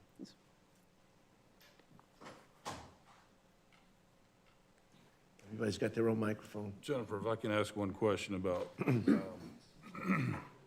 lowering the bond capacity on certain projects, that would more than likely enhance our competitiveness countywide. Yes, for sure. It's a cost, it's a headache for contractors, and we always still have the ability for any project to obtain quotes, go out to bid, or require a bond below those thresholds. It's just kind of increasing the minimum bar for all of them. Right. And we've heard some frustration that some can't compete because they're not in that position. Correct. Thank you.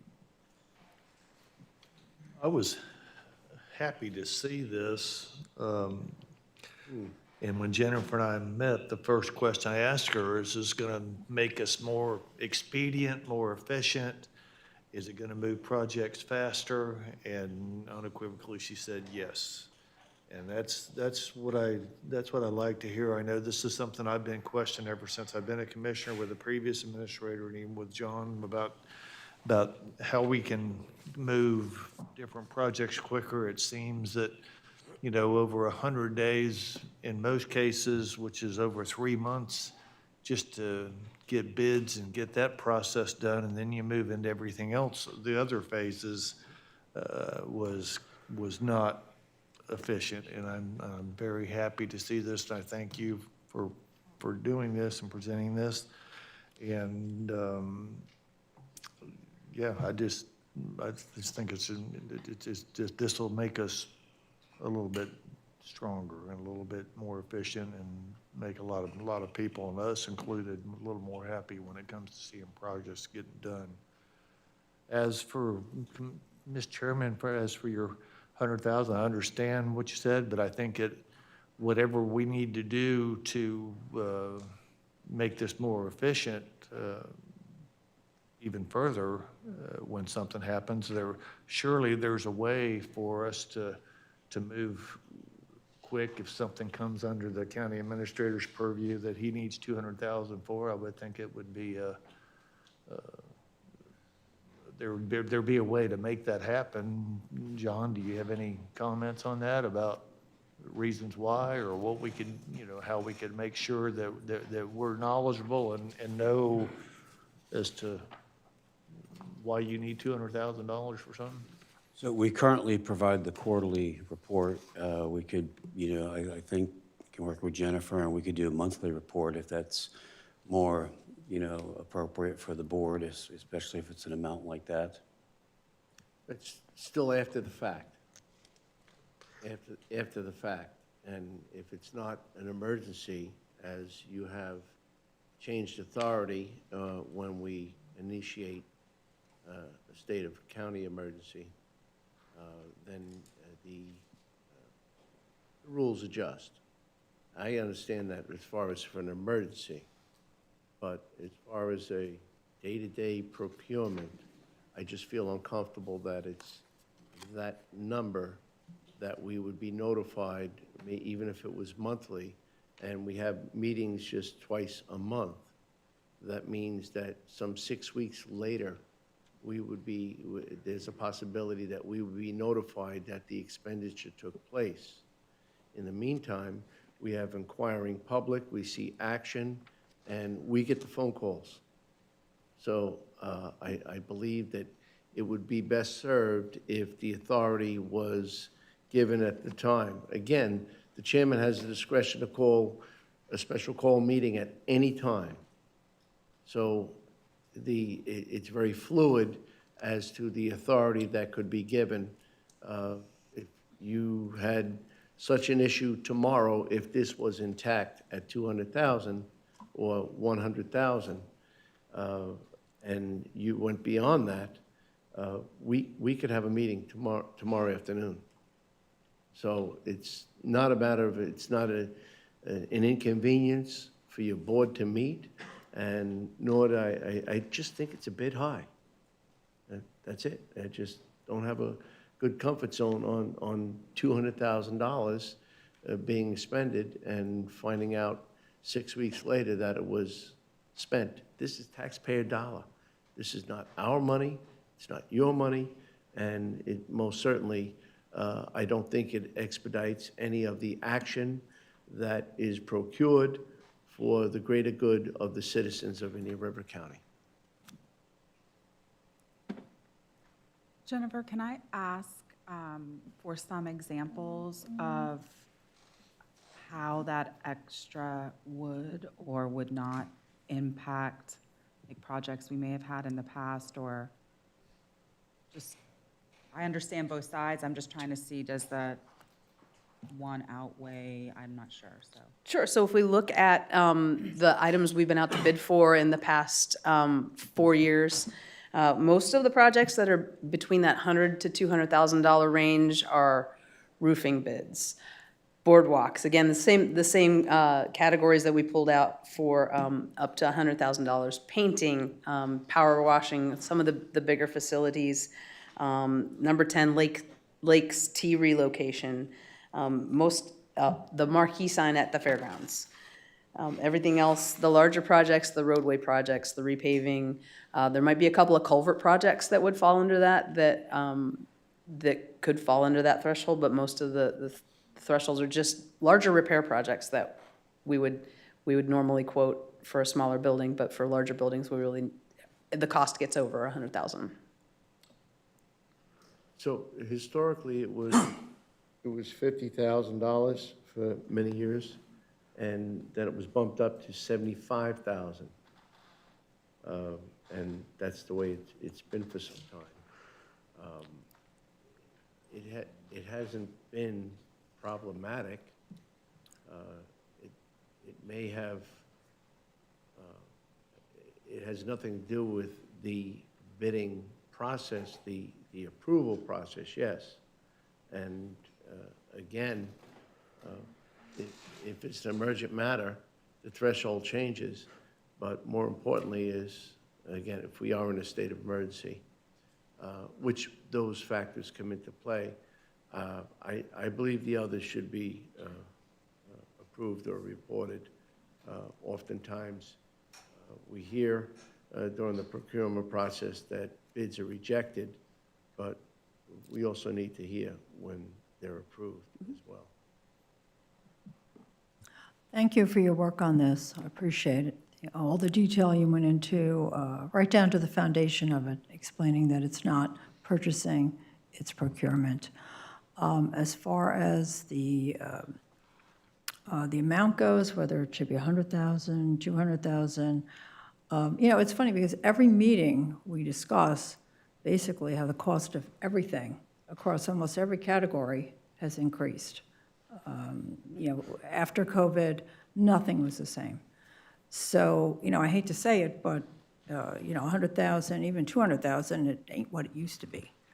So I'm comfortable, with your recommendation, and I appreciate all your efforts. Thank you. Thank you.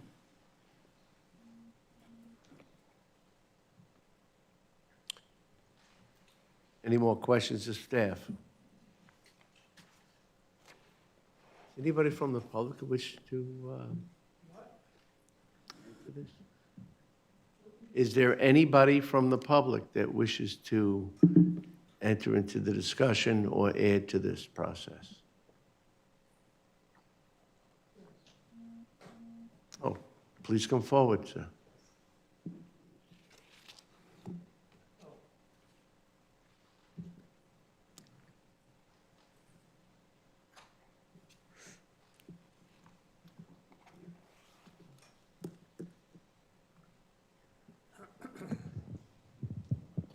Thank you for hearing me. I listened to this presentation quite intently, and it seems to me that this young lady has done an excellent job in increasing or trying to increase the efficiency of her organization, which would save the taxpayers money. Maybe what needs to be done, and you could consider this, is let her do it for a year, see what happens at the end of the year, and then proceed accordingly.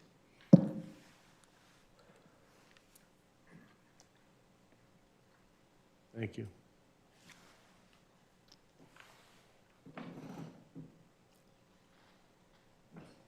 Yes, sir. Oh, ma'am? Pardon me? No, is Somebody else? there's somebody else that wants to Oh. come to the podium.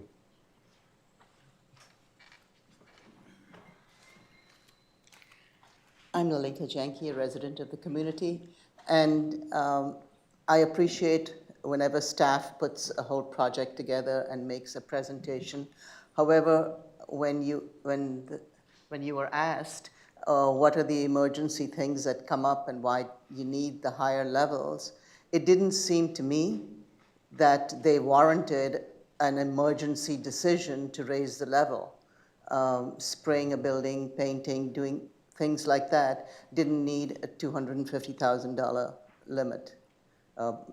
So I think that if we lower it, nothing would be destroyed or harmed or, delayed, because your responsibility is making up losses. Once you take a bid and it's high, you can't go down in any way. So I appreciate that you all are considering keeping it to a lower amount and then raising it whenever you all get together. As you said, Commissioner, you'll meet whenever you all need to meet on an emergency basis. So thank you. Thank you, Ms. Jane. Mr. Chair, I'll just add that our responsibility as a board is to establish policy and approve budgets. We certainly hold the county administrator accountable. We have to empower him if this, by any means, helps expedite moving along the county, limiting the frustration of our taxpayers, ultimately saving taxpaying dollars.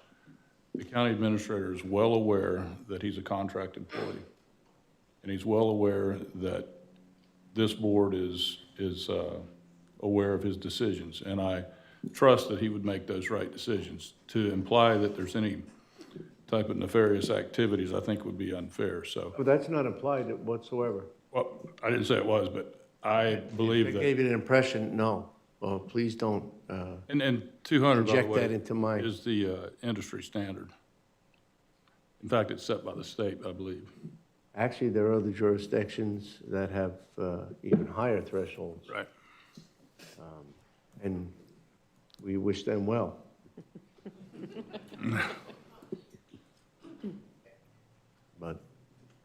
But no means did I infer that it was nefarious, as you state. I believe that it's just fair and gives robust elements of transparency and communication to the taxpayer, to the county commission, if that threshold is held at $100,000.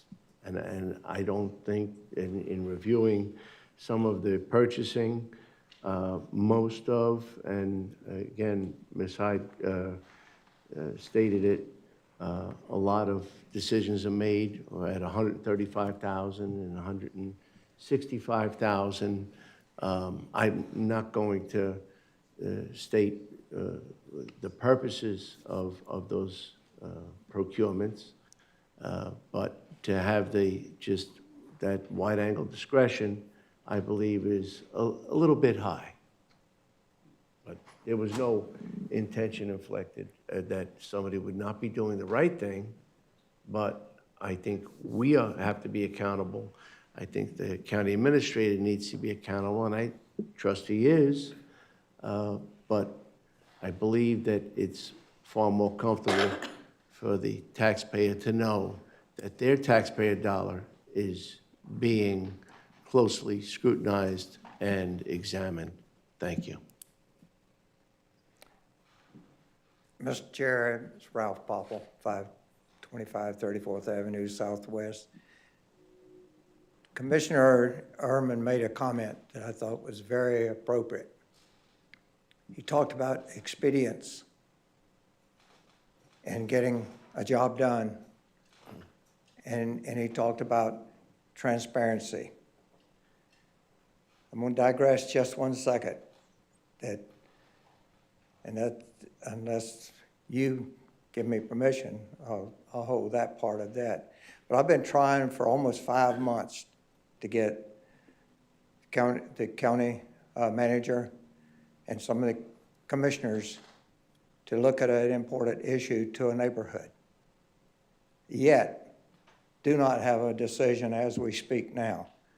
So what Commissioner Ehrman was saying, I hope is taken to heart. Expedience is dollars to the taxpayers, to the community, and to you guys. And transparency and honesty up front. Either you can do something or you can't do something. Been there and done that.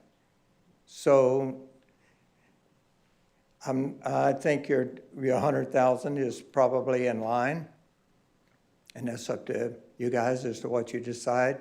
However, making something happen is as important as anything. So I know you're staying on this subject now, so. Well understood. You'll be here, Mr. Popple, you'll be here after this item? I'm sorry, I didn't understand. You'll be here to discuss this after your item, after this item, a little later on? I can be. I mean. Thank you. Yeah, Thank you. Because, again, the topic is not germane to what we're discussing now. correct. Thank you. Thank you.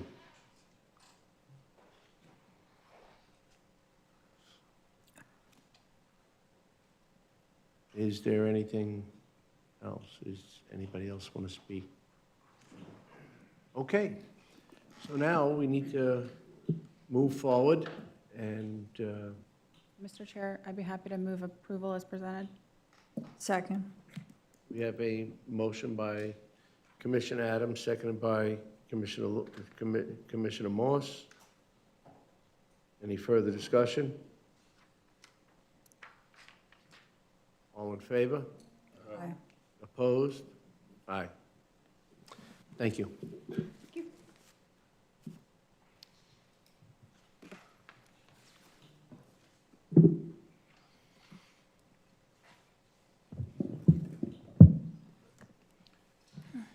Next item is, we'll be discussing the Raintree Corners Special Assessment Request. And there is background on that in your agenda.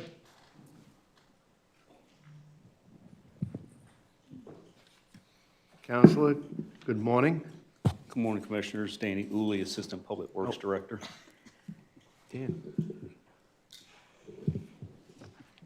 The Raintree Corners is a 16-home subdivision located at the intersection of 12th Street and 54th Avenue. The culvert situated at the entrance of 54th Avenue has experienced significant structural degradation. During a major rain event several months ago, the culvert failed, resulting in the loss of vehicular access. In response, Indian River County Road and Bridge implemented a temporary fix by putting in filter cloth and fill dirt and putting a large steel plate over the roadway. However, the fix is not a long-term solution. It will not prevent further degradation of the structure. In an effort to address the issue, the homeowners have engaged contractors and engineers and have coordinated with both Indian River Farms Water Control District and Indian River County Engineering. As part of the permitting process, Indian River Farms Water Control District has required the existing 60-inch culvert to be upsized to an 84-inch reinforced concrete pipe, significantly increasing the project's cost. The total estimated cost for the culvert replacement is over $300,000. Due to the high cost, most homeowners are unable to contribute the full amount up front. Consequently, they have petitioned the Public Works Department to assist by establishing a special assessment for their subdivision. Since this will be added to the resident's tax bill, the property appraiser and the tax collector will require a fee of 2% of the assessment levied to cover their expenses. The budget office also has to add a 5% fee for non-collectibles per Florida statute to cover non-payment and discounts for tax bills paid early. These fees will be in addition to the construction costs and interest charged on the assessment levied. The Raintree Homeowners Association has provided the following documentation: a letter signed by 12 of the 16 homeowners supporting the request, along with the map showing approved homes, a paid-for and approved permit from Indian River Farms Water Control District, an Indian River County ready right-of-way permit, signed and sealed engineered construction plans, a construction proposal from CK Contractors and Development that was dated July 3rd of 2025. The HOA is formally requesting that the Board of County Commissioners authorize the creation of a special assessment to fund the culvert replacement project, with repayment to be collected through assessments on the individual properties within Raintree Corners. Once the special assessment is established, staff will develop and issue a formal solicitation for execution of the work as designed, with recommended award presented to the board. Approval of an initial assessment and final assessment resolution, award of bid for construction of the culvert replacement. Staff recommends the board consider the Raintree Corners neighborhood request. Public Works staff supports the request because the existing culvert is not expected to last much longer, and it is in the best interest of all parties to move this forward as quickly as possible to ensure continued and safe access to the subdivision.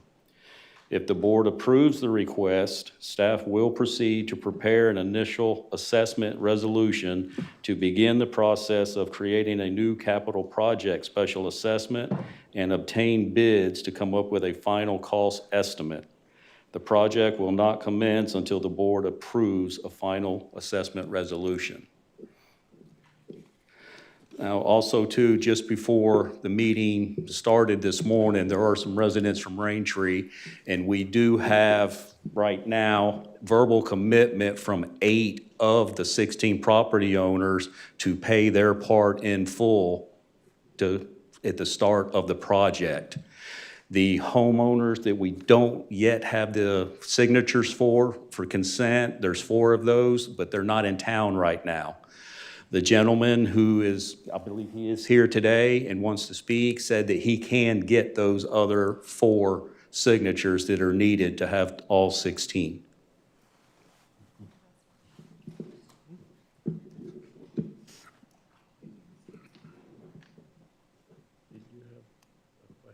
I do have a question. Thank you for this. It's good to have everybody or the majority signed up and at least half of them willing to pay right up front. My question is, if we move forward with the resolution and assessment, we will have to do the public notice to the residents. Who is going to be in charge of that? Is that Public Works or is that the attorney's office? I just want it clear from the beginning. The department has been handling that, but we help prepare the notice and we work in cooperation with them to make sure. Now we have an affidavit of mailing too, just to, so we have, can prove that it was done. Okay, I just want to make sure that we're only doing it once. Thank Correct. you. Other than that, it sounds like a great thing. Yes. Mr. Rowley, I see where the CK contractors, they have a bid, but we would rebid it, we would rebid the job. Yes, sir. Is there discussion about the terms, 5, 10, 15 years? Have we got to that point yet? We haven't finalized it. The initial term that was mentioned was a 20-year term. That has not been finalized yet. Right, and of 8 have verbally committed to pay essentially cash, the other 8, I presume, realize that they would be obviously 20 years on their tax bill. Yes, sir. And would the 8 that would be paying cash potentially reduce the amount of the bid? Yes, so that's going to be the intent. If they're paying up front, it should reduce the cost up front and the length of the assessment payback substantially. Right, so in other words, we probably have to have a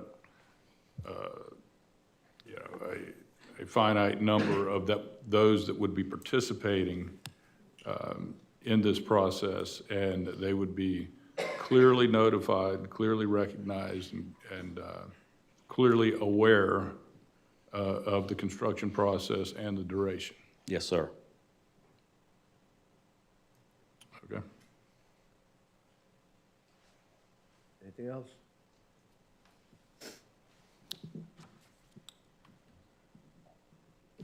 I'm good. We're good? I'm Dan? good. Yes, sir. All right. Is there anybody else that wishes to speak from the public?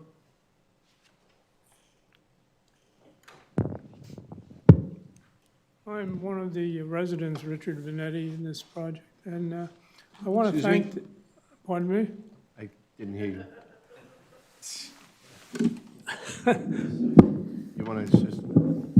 Thank you. My name is Richard Minetti. I'm one of the residents, and I've approved paying, for it right away. But I want to thank the council for entertaining this, because we're really in dire need of getting this thing done. I can't get to my house if I don't have it. So thank you very much for considering this. Quite welcome, and thank you for your service. It's our pleasure. You're welcome.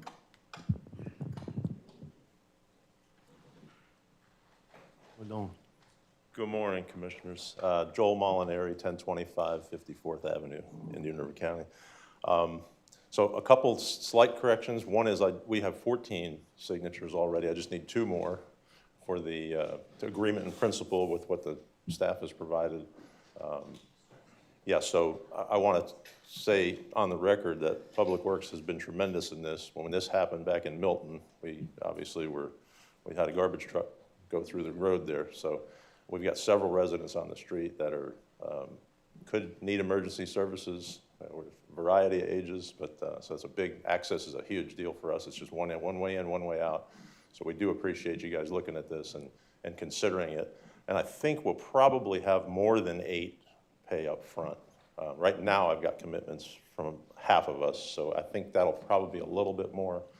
We are super appreciative for the team effort here, and yeah, if you have any questions, any more questions, I'm glad to answer them through the department or from you guys directly. So, but thank you.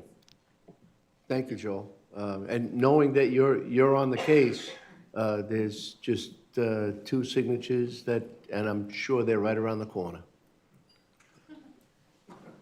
Good man. Hi, I'm Mary Wolanowski, 1006 54th Avenue. I just want to say that, like this gentleman, my husband is disabled, and there's plenty of times I need to rush him out and get him to the hospital or to the doctor's office. This has been a horror. It's you know, whether that thing is gonna collapse again. Collapsed once, collapsed again. We got the garbage trucks coming. The way it was designed and where that culvert sits is the stop sign is right there. That garbage truck sits, and any heavy trucks sit right there. Also, on the maps that you guys have, wherever it is, it shows that it's a through street. So when they were building that development on 8th, those big dump trucks with all that dirt would come down to the end of the street. I'm in the end of the culvert, at the end of the road, and they turning around and coming back, again, sitting right there at that stop sign on that culvert. The way it was designed, where that culvert sits, you know, for all the other people along 12th Street, they don't have a garbage truck coming in and going out. Their garbage is out on the road. We have all those heavy trucks coming in and out and in and out, and that culvert sits right there. And then for it to be called that we have to increase it because of all the other county water that's coming down, because we're close to 58th, where all the water has to go out. That shouldn't be on us. We should have to pay for what we should have to pay for, or the county should help, because we take the influx of all the water that's coming down that has to get out. And I just hope that it gets done fast. Thank you. Thank you.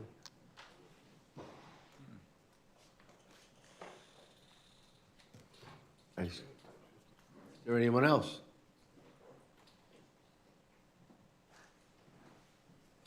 Thank you, Dan. Commissioners? It's a good idea. Move approval. We're on the move. We have a motion by Vice Chairman Law, seconded by Commissioner Adams. Any further discussion? All in favor? Opposed? Motion carried unanimously. Thank you all for that. Now we'll go to the county attorney. And before we do that, a break has been requested. We'll take a short recess.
Master Land Acquisition Panel Committee appointment. Mr. Chairman, you have three applicants for this position, which is a vacant position on that committee for a natural resources member at large. Their information and resumes were provided. One didn't make it onto Granicus, but Christina Moore sent it to you also. So your applicants are Richard Baker, Nora Fossman, and Richard Gilmore. So I ask that the board review these applicants and make an appointment. Have you all had the opportunity to review the applications? I have to say that one in particular, I've been studying since the mid-'70s, is Dr. Richard Gilmore, and I think he is He's a good man. Move to approve.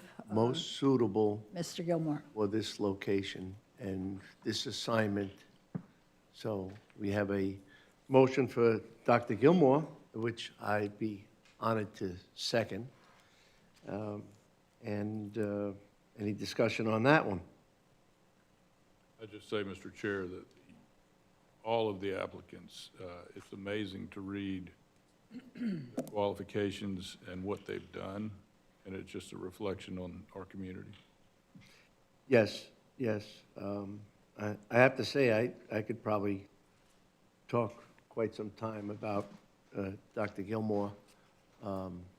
His resume will take you a half an hour to go through. It did. But all of the other applicants are, it did. It did. Impressive. Yes. The amount of work he's done and what he knows about our environment is absolutely incredible. So we're happy to have him aboard. But I did want to comment that the other applicants are quite impressive as well. Yes. So with that, we have a motion and a second. Any further discussion? All in favor? Opposed? Motion carries unanimously. Welcome aboard, Dr. Gilmore. We now have another, item 14A2. Counselor? Yes, we have a Early Learning Coalition request from the Early Learning Coalition that the board appoint someone to sit on that board, and we had one applicant, Jessica Stout, and it does look like she has background in this area, so my recommendation is that the board approve her as your applicant for an appointment for the Early Learning Coalition.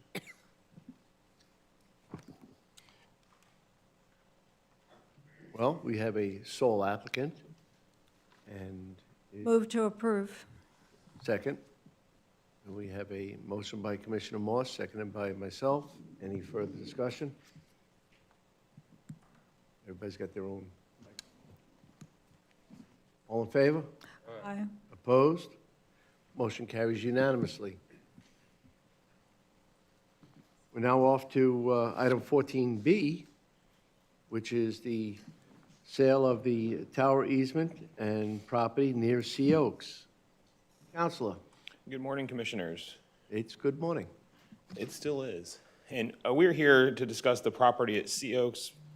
It is near Sea Oaks, but we'll call it the property at Sea Oaks. It was bought by the county originally in 1988 to use as a wastewater facility and was used for some time thereafter. We paid $3.1 million for it back then, and it was paid for through a variety of sources, and then it provided water and sewer to residents of the island, including Sea Oaks. Recently, it no longer became useful for utilities purposes. However, there is an existing wireless tower there since 2007 through Verizon. We had a lease with them, and that lease is not up until 2032, but it is anticipated they would want to extend it as the location of the tower and all of the necessities and why it is a vital tower to the county. It is expected to always be a tower there until some new form of communication comes along. But a year ago, the board declared the property surplus at the request of Mr. Barquette on behalf of Sea Oaks, and the Utilities Division agreed with that, and asked us staff to go ahead and work with Sea Oaks about the possible sale of the property so we can negotiate a price. In doing that, the county received appraisals, Sea Oaks provided appraisals, and they made an offer. One of the conditions of the offer, we went back and forth to Sea Oaks, was the tower easement property had to remain a tower easement. We either had to keep it as a county or to sell it to a third party. We did come to an agreement with Sea Oaks for the sale of the property based upon the two appraisals, and they would be responsible for removing any existing buildings that are still there from when it was being used as utilities. And that price was $859,700. And that did not include any of the tower equipment, any of the tower leases, any of those things. It was solely for the property, excepting the tower. During that time period, we also received an offer for $2.025 million for a 99-year easement for the property that the tower currently sits on, as well as the access easement that is already drawn out in the lease that we have. We went back and forth, again, this was with Wireless Edge. They upped their offer to include a little bit more land to allow them the ability to have equipment on the land if they need to modify, to repair, to make sure, maintain the equipment. And that price then went up to $2.1 million. And today, we have reached negotiated settlement with them as far as terms we believe that the county protects the county, but also is fair to all the other parties in this. And we are presenting that to the board today. I did provide a draft copy. There have been some updates to that, as we said in the staff report. We are still negotiating back and forth, and we are waiting on the only thing we are still waiting on is the final surveys. They had a couple things they were working out as of last Friday, and we should have those any day. The language in the agreement, the easement, does include that we would only sell the property to Sea Oaks or to another non-wireless tower company. We could not sell it to any competing companies if for some reason, which I have no reason to believe, but if for some reason Sea Oaks doesn't follow through or something happens, we are not allowed to sell the underlying property to anybody who would be a competitor of Wireless Edge. Other than that, the contract is similar to as it was written. Sea Oaks is present, Mr. Barquette's here, and I believe some of their representatives. We also have a representative from Wireless Edge, and our tower consultant is online. If anybody has any questions for him, that's Mr. James Kennedy, who helped broker the deal. Based upon the information we have, we believe it's the best way to both preserve the ability to access wireless communication for the beach side in that area of town, as well as get some return on our investment that we made in 1988, and provide the land back to Sea Oaks as a resident community that can use it. We don't have a need for that land, but we don't want to just give away things. We actually have a fiduciary duty not to. And so we believe it balances all of those interests, and so we have those contracts. Staff is recommending approve the sale of the easement today, and then allow us to finalize the sale of Sea Oaks once that is finalized. And so if any questions, as I said, the tower consultant is available online. We have a representative from the Wireless Edge, the company who would be purchasing the easement, as well as Mr. Barquette and representatives from Sea Oaks. Thank you, Counselor. Just a comment. If we just want to roll back the tape to 15 years ago, I said tape, I meant time.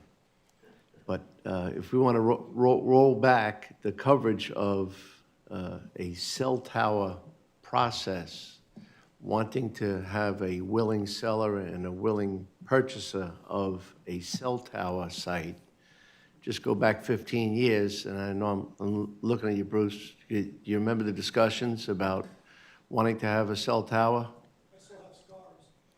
Yes. It doesn't show, though. You do it well. But it's just quite interesting, our acceptance, our embracement for those cell phones and the towers associated with it has changed with time. And it has, I'm very pleased at the agreement that you have negotiated. Anything from the board? Mr. Chair, and as previously discussed, the sale is consistent with our policy of being contiguous to the proposed. Additionally, I believe Mr. Hicks has spoken with emergency services, and this would not have an effect on our reliability or function. Correct. They do not have specific equipment on the tower. They do, as we all do if we're in that area, use the tower for our cell phones. but they do not have equipment mounted onto that tower. Thank you. Thank you. Is there anybody who wishes to speak regarding this matter? Counsel?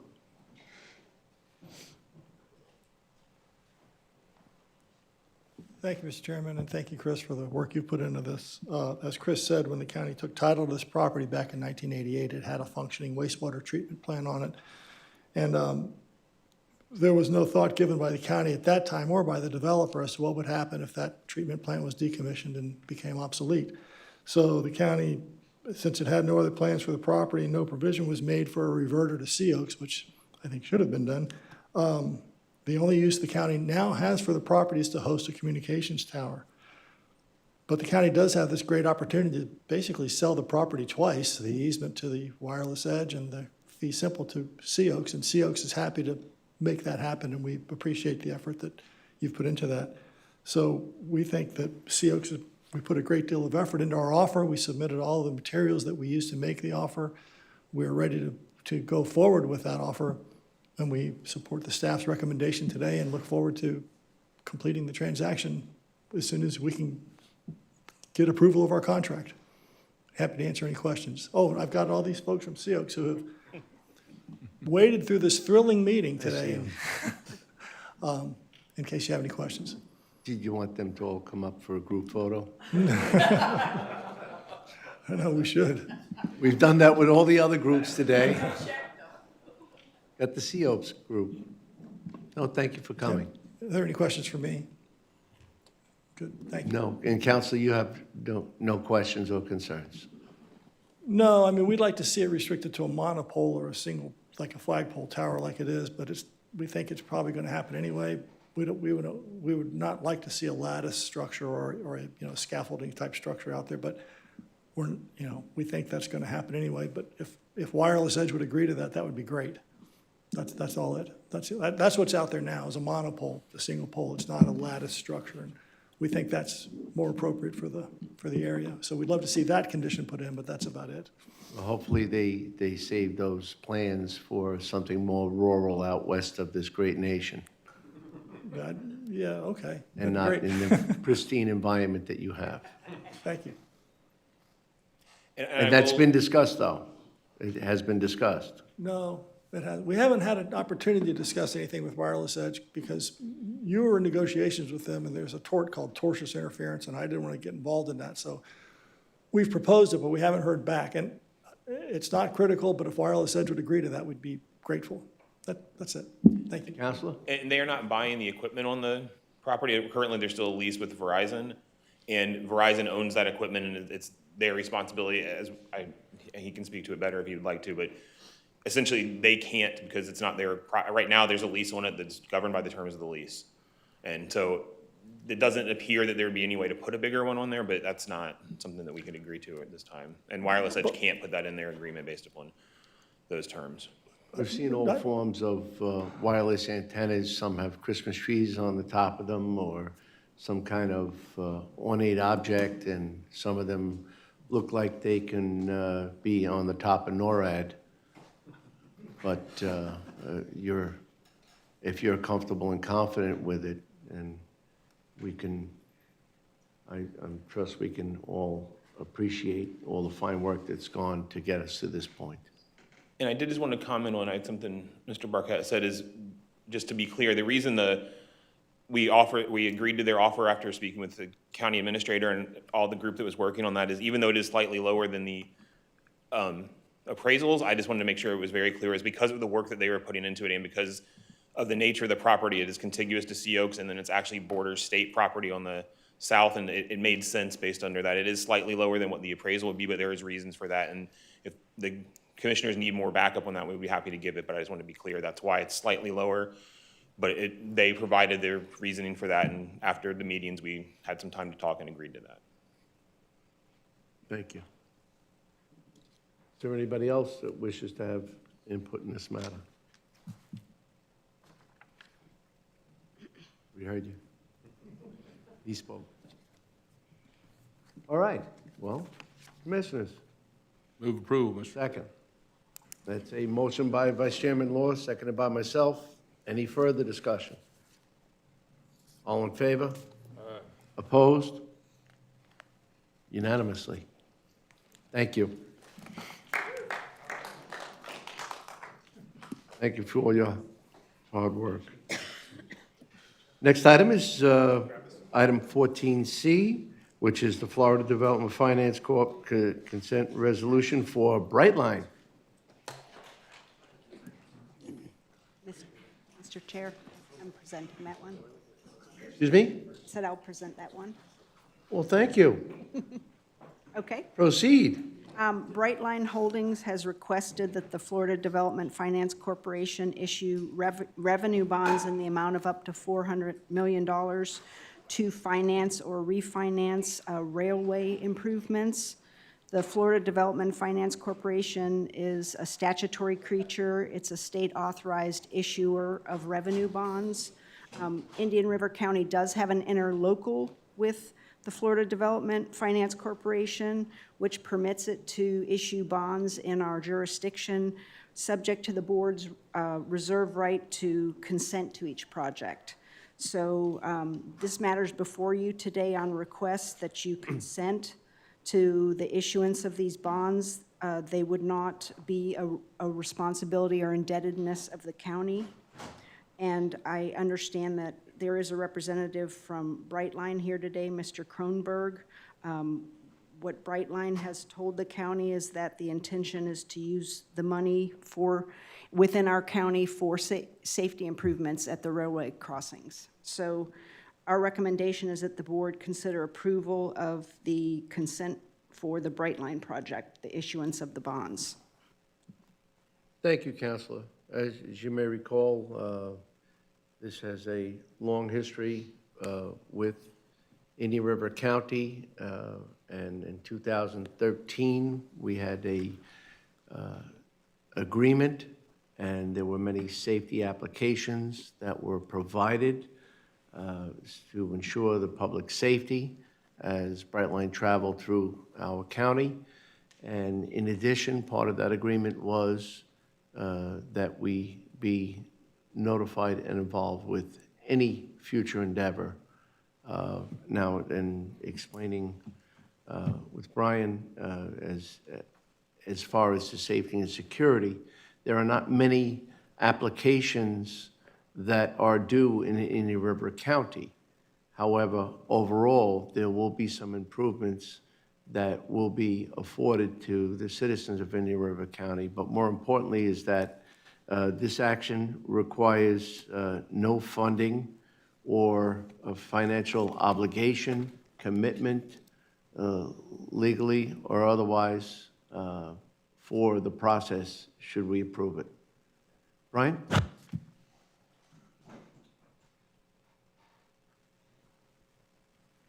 Took time to be here, wanted to hear from you. Yes, good afternoon, Chairman. Thank you for having us, fellow commissioners. Brian Kronberg, Senior Vice President of Brightline. The county attorney did a great job explaining it, so thank you to you and to your staff for your time today, and I'm available for any questions that you have. Thank you. We did discuss some of the improvements that might take place here as far as pedestrian flow.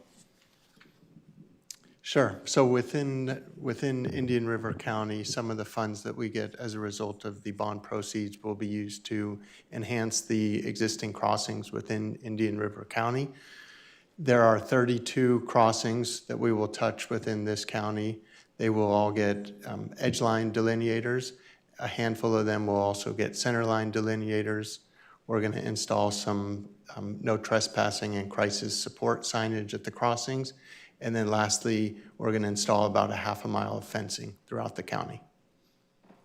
Those the bright yellow gate type device? The delineators are about 4 feet. They're plastic that go on the edge that will prevent vehicles from inadvertently driving onto the train tracks. Thank you. Anything further? Anybody have any questions of Ryan? No? Move to approve Florida Development Finance Corporation consent resolution for Brightline. Second. That's a motion by Commissioner Moore, seconded by myself. Any further discussion? All in favor? Aye. Opposed? Motion carries unanimously. Well, the next item is 14D Delta, which is the Michael and Jeannie Soleil versus Indian River County Settlement Agreement. Counselor? Yes. Indian River County owns a piece of land, the Krogel Homestead Conservation Area. That property was purchased in 2002, and when it was purchased, it had a pre-existing open space agreement that was entered into between a prior Krogel owner and the neighboring property. In 2023, the Souls filed a lawsuit, who are the current owners of that property, against Indian River County to enforce that open space agreement, and Judge Cynthia Cox did enter a judgment for the Souls.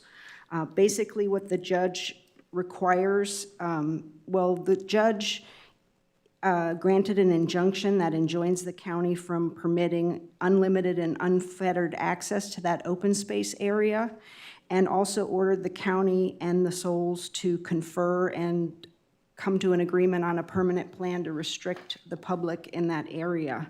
So we have entered into negotiations with the Souls. I know Miss Jeannie Soul and their attorney are present here today to show support for this settlement agreement. At this point, the court has reserved jurisdiction to award costs and attorney's fees to the Souls. The Souls have agreed, if the county is willing to approve this settlement agreement, to drop that motion for attorney's fees and costs. That hearing is pending.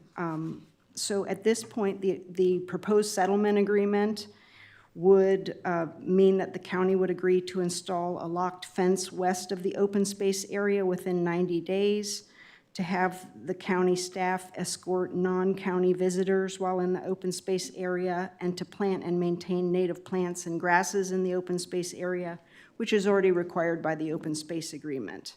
And as I stated, in exchange for this, the Souls agreed to withdraw their motion for attorney's fees and costs. So I will say that since we negotiated this, we did learn that the Souls are under contract to sell the property. There is a consent from the buyers included in your packet today. The buyers have stated they are in favor of this settlement agreement. I will say that even though they aren't a party to the lawsuit, the judge very clearly interpreted the open space agreement to limit public access, and that open space agreement runs with the land. So I think, there's really no avoiding dealing with anyone who owns that property on this issue. My recommendation is that the board approve this settlement agreement.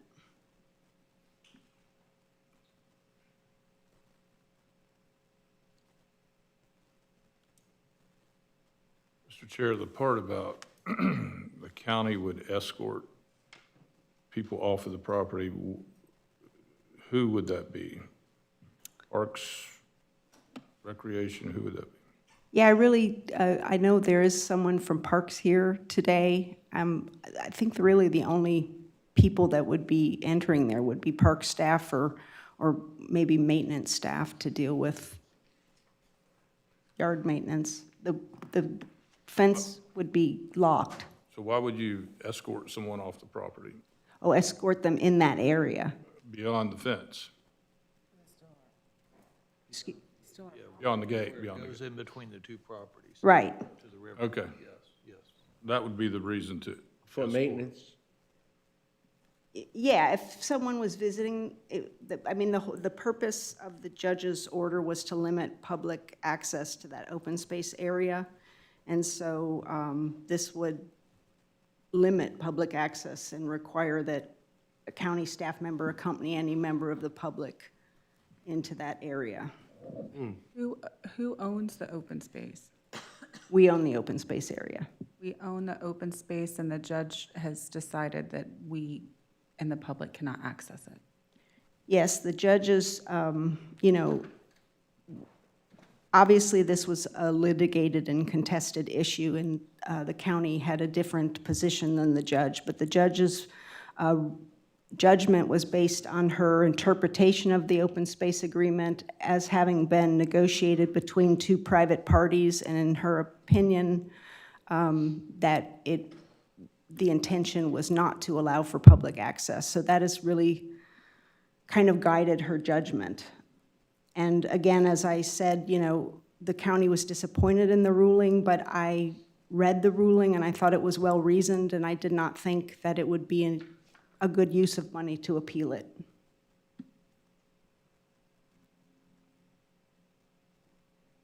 And what are the options if we do not approve the settlement? So the judge has ordered us to negotiate with the plaintiffs on a permanent plan to restrict public access. So I do think we are obligated to come up with some type of plan. What we would get in exchange for this plan would be that the Souls would withdraw their motion for attorney's fees and costs, which when it was filed, they were seeking $62,000. I'm sure that amount has grown since they filed it. Obviously, if we end up having to litigate it, it's set for hearing on September 3rd. I would probably enter an appearance to do it myself because our counsel is not available. But, you know, that's on the table, but we cannot escape the judge's direction that we negotiate some type of solution to limit access. Did the judge give any parameters as to what that limited access needed to look like? No, she didn't say anything specific. Her ruling really kind of talked about different options, like fencing or things that the open space agreement really actually didn't want anything there, but that she thought would be allowable based on this judgment. So, I mean, I can get out the judgment, see if she talked about it. Essentially, it's open space agreement until a certain point, then it's no longer an open space. Right, according to the judge. So by way of this lawsuit, one would assume or feel like the Souls property went up in value. I don't know. I mean, we haven't done an appraisal, but just to speak to your question, Commissioner Adams, the judge's order suggested measures such as fencing, walls, or berms. And, well, you are correct. The property went up in value because it now has become waterfront property. With essentially no public access. Right, it would be limited public access, which is essentially no public access. Which is originally, when we bought it, the whole idea was to have members of our community to be able to launch a kayak, do whatever. But since the ruling trumps what we originally bought the property for. In this area, yes. So ipso facto, we've lost the original mission, the original intent by following the judge's orders, which we have to, unless appealed, and we can't appeal it because that ship has sailed. So the only way through this is to accept this or not accept it and then have to deal with the judge again. Well, Go back to the yes, we will, exactly. Lose the sale. Unfortunately, the original intent on engaging and getting the grant money for that property has somewhat diminished. correct. There's no more public access.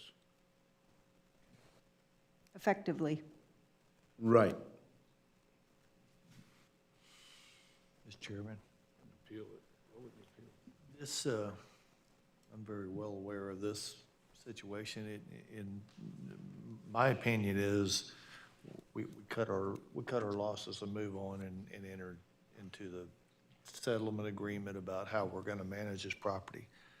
This property, in my opinion, is not, and never has been a good piece of property for public access. First of all, if we were gonna allow public access full-time, it's not big enough to park more than a few cars on. Yes, it could be used for swimming or kayaking or something. Some people say, well, you can look at Pelican Island. Well, when you're standing on that property, Pelican Island's about this big because it's all the way across the river on the other side.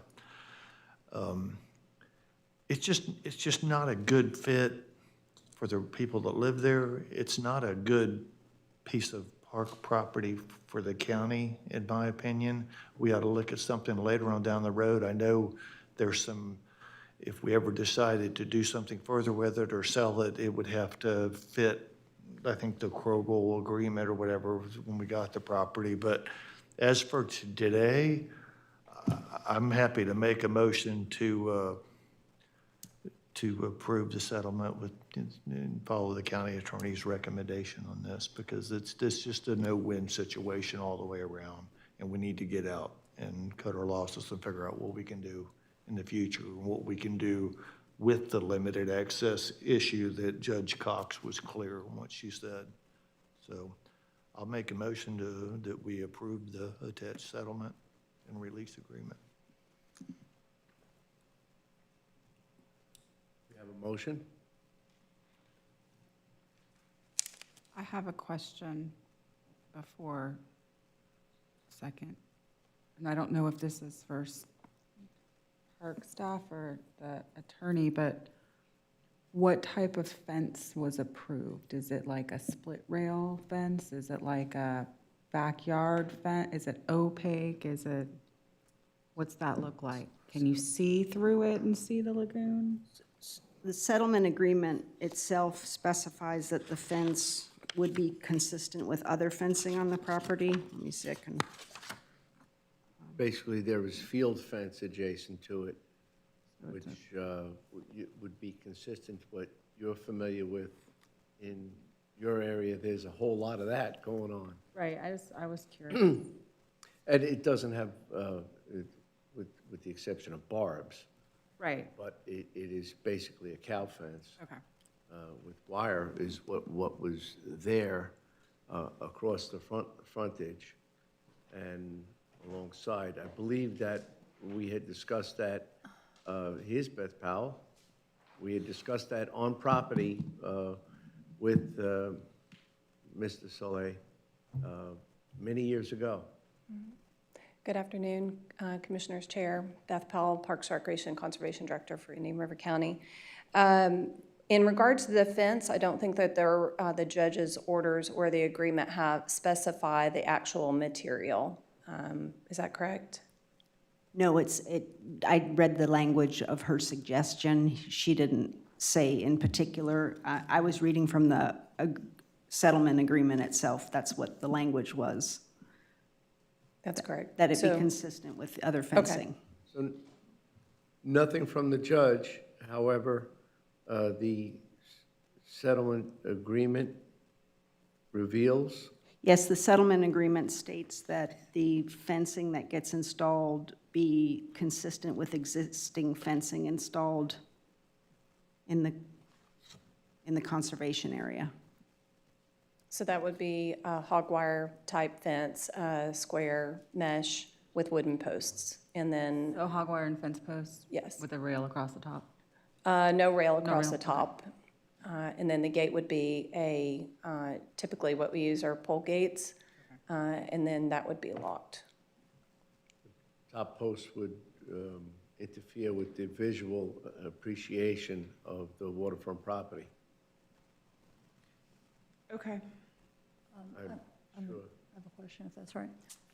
Was grant money used in the purchase of this property? Yes, grant money was used, Florida Communities Trust funding was used. Did the grant specify that it that it remain as open space, or, were there requirements within the grant that might pertain to this in any way? No, not at all. As a matter of fact, the Florida Communities Trust grant requires for all the properties that we have currently that public access is an integral component. And this property was also purchased under this, with the intention to preserve the historical nature of the property, which includes old middens, et cetera, and to be used as an interpretive educational area. Public access has been limited to the property since the public access improvements amounting to about $350,000 were completed, where the county had design engineered plans we brought to the board as well as to the public. All of those plans, they were available on our county website, as well as Demand Star for review and comment. And that includes an improved parking area, a pavilion, and some walk pathways on the property. All of those improvements have been completed and have never been open to the public.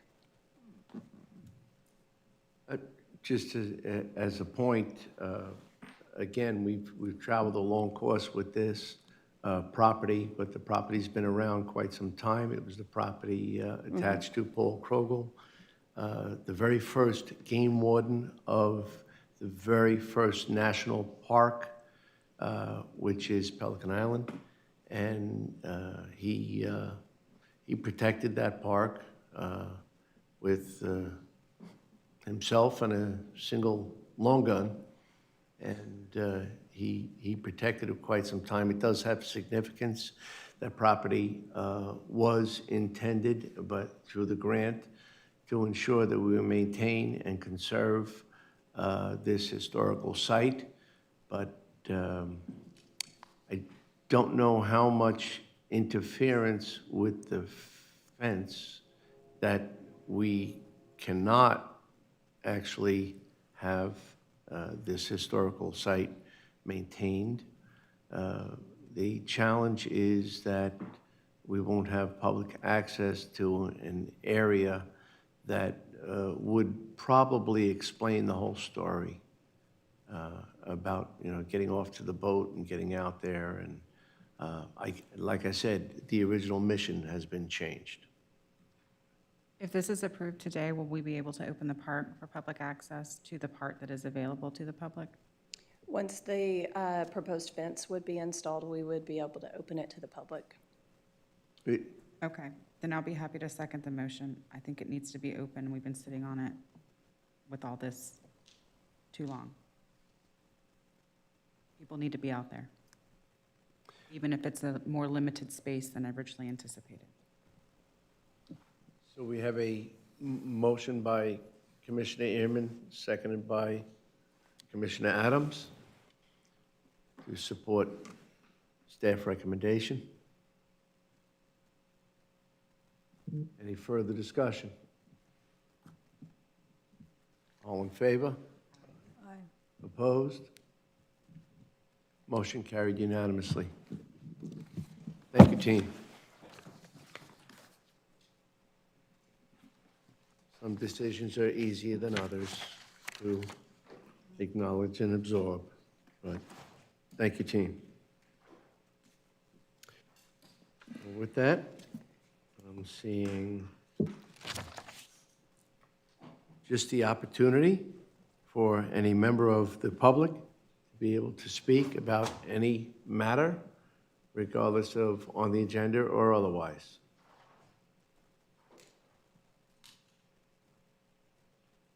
Seeing none, having given a fair and abundant opportunity.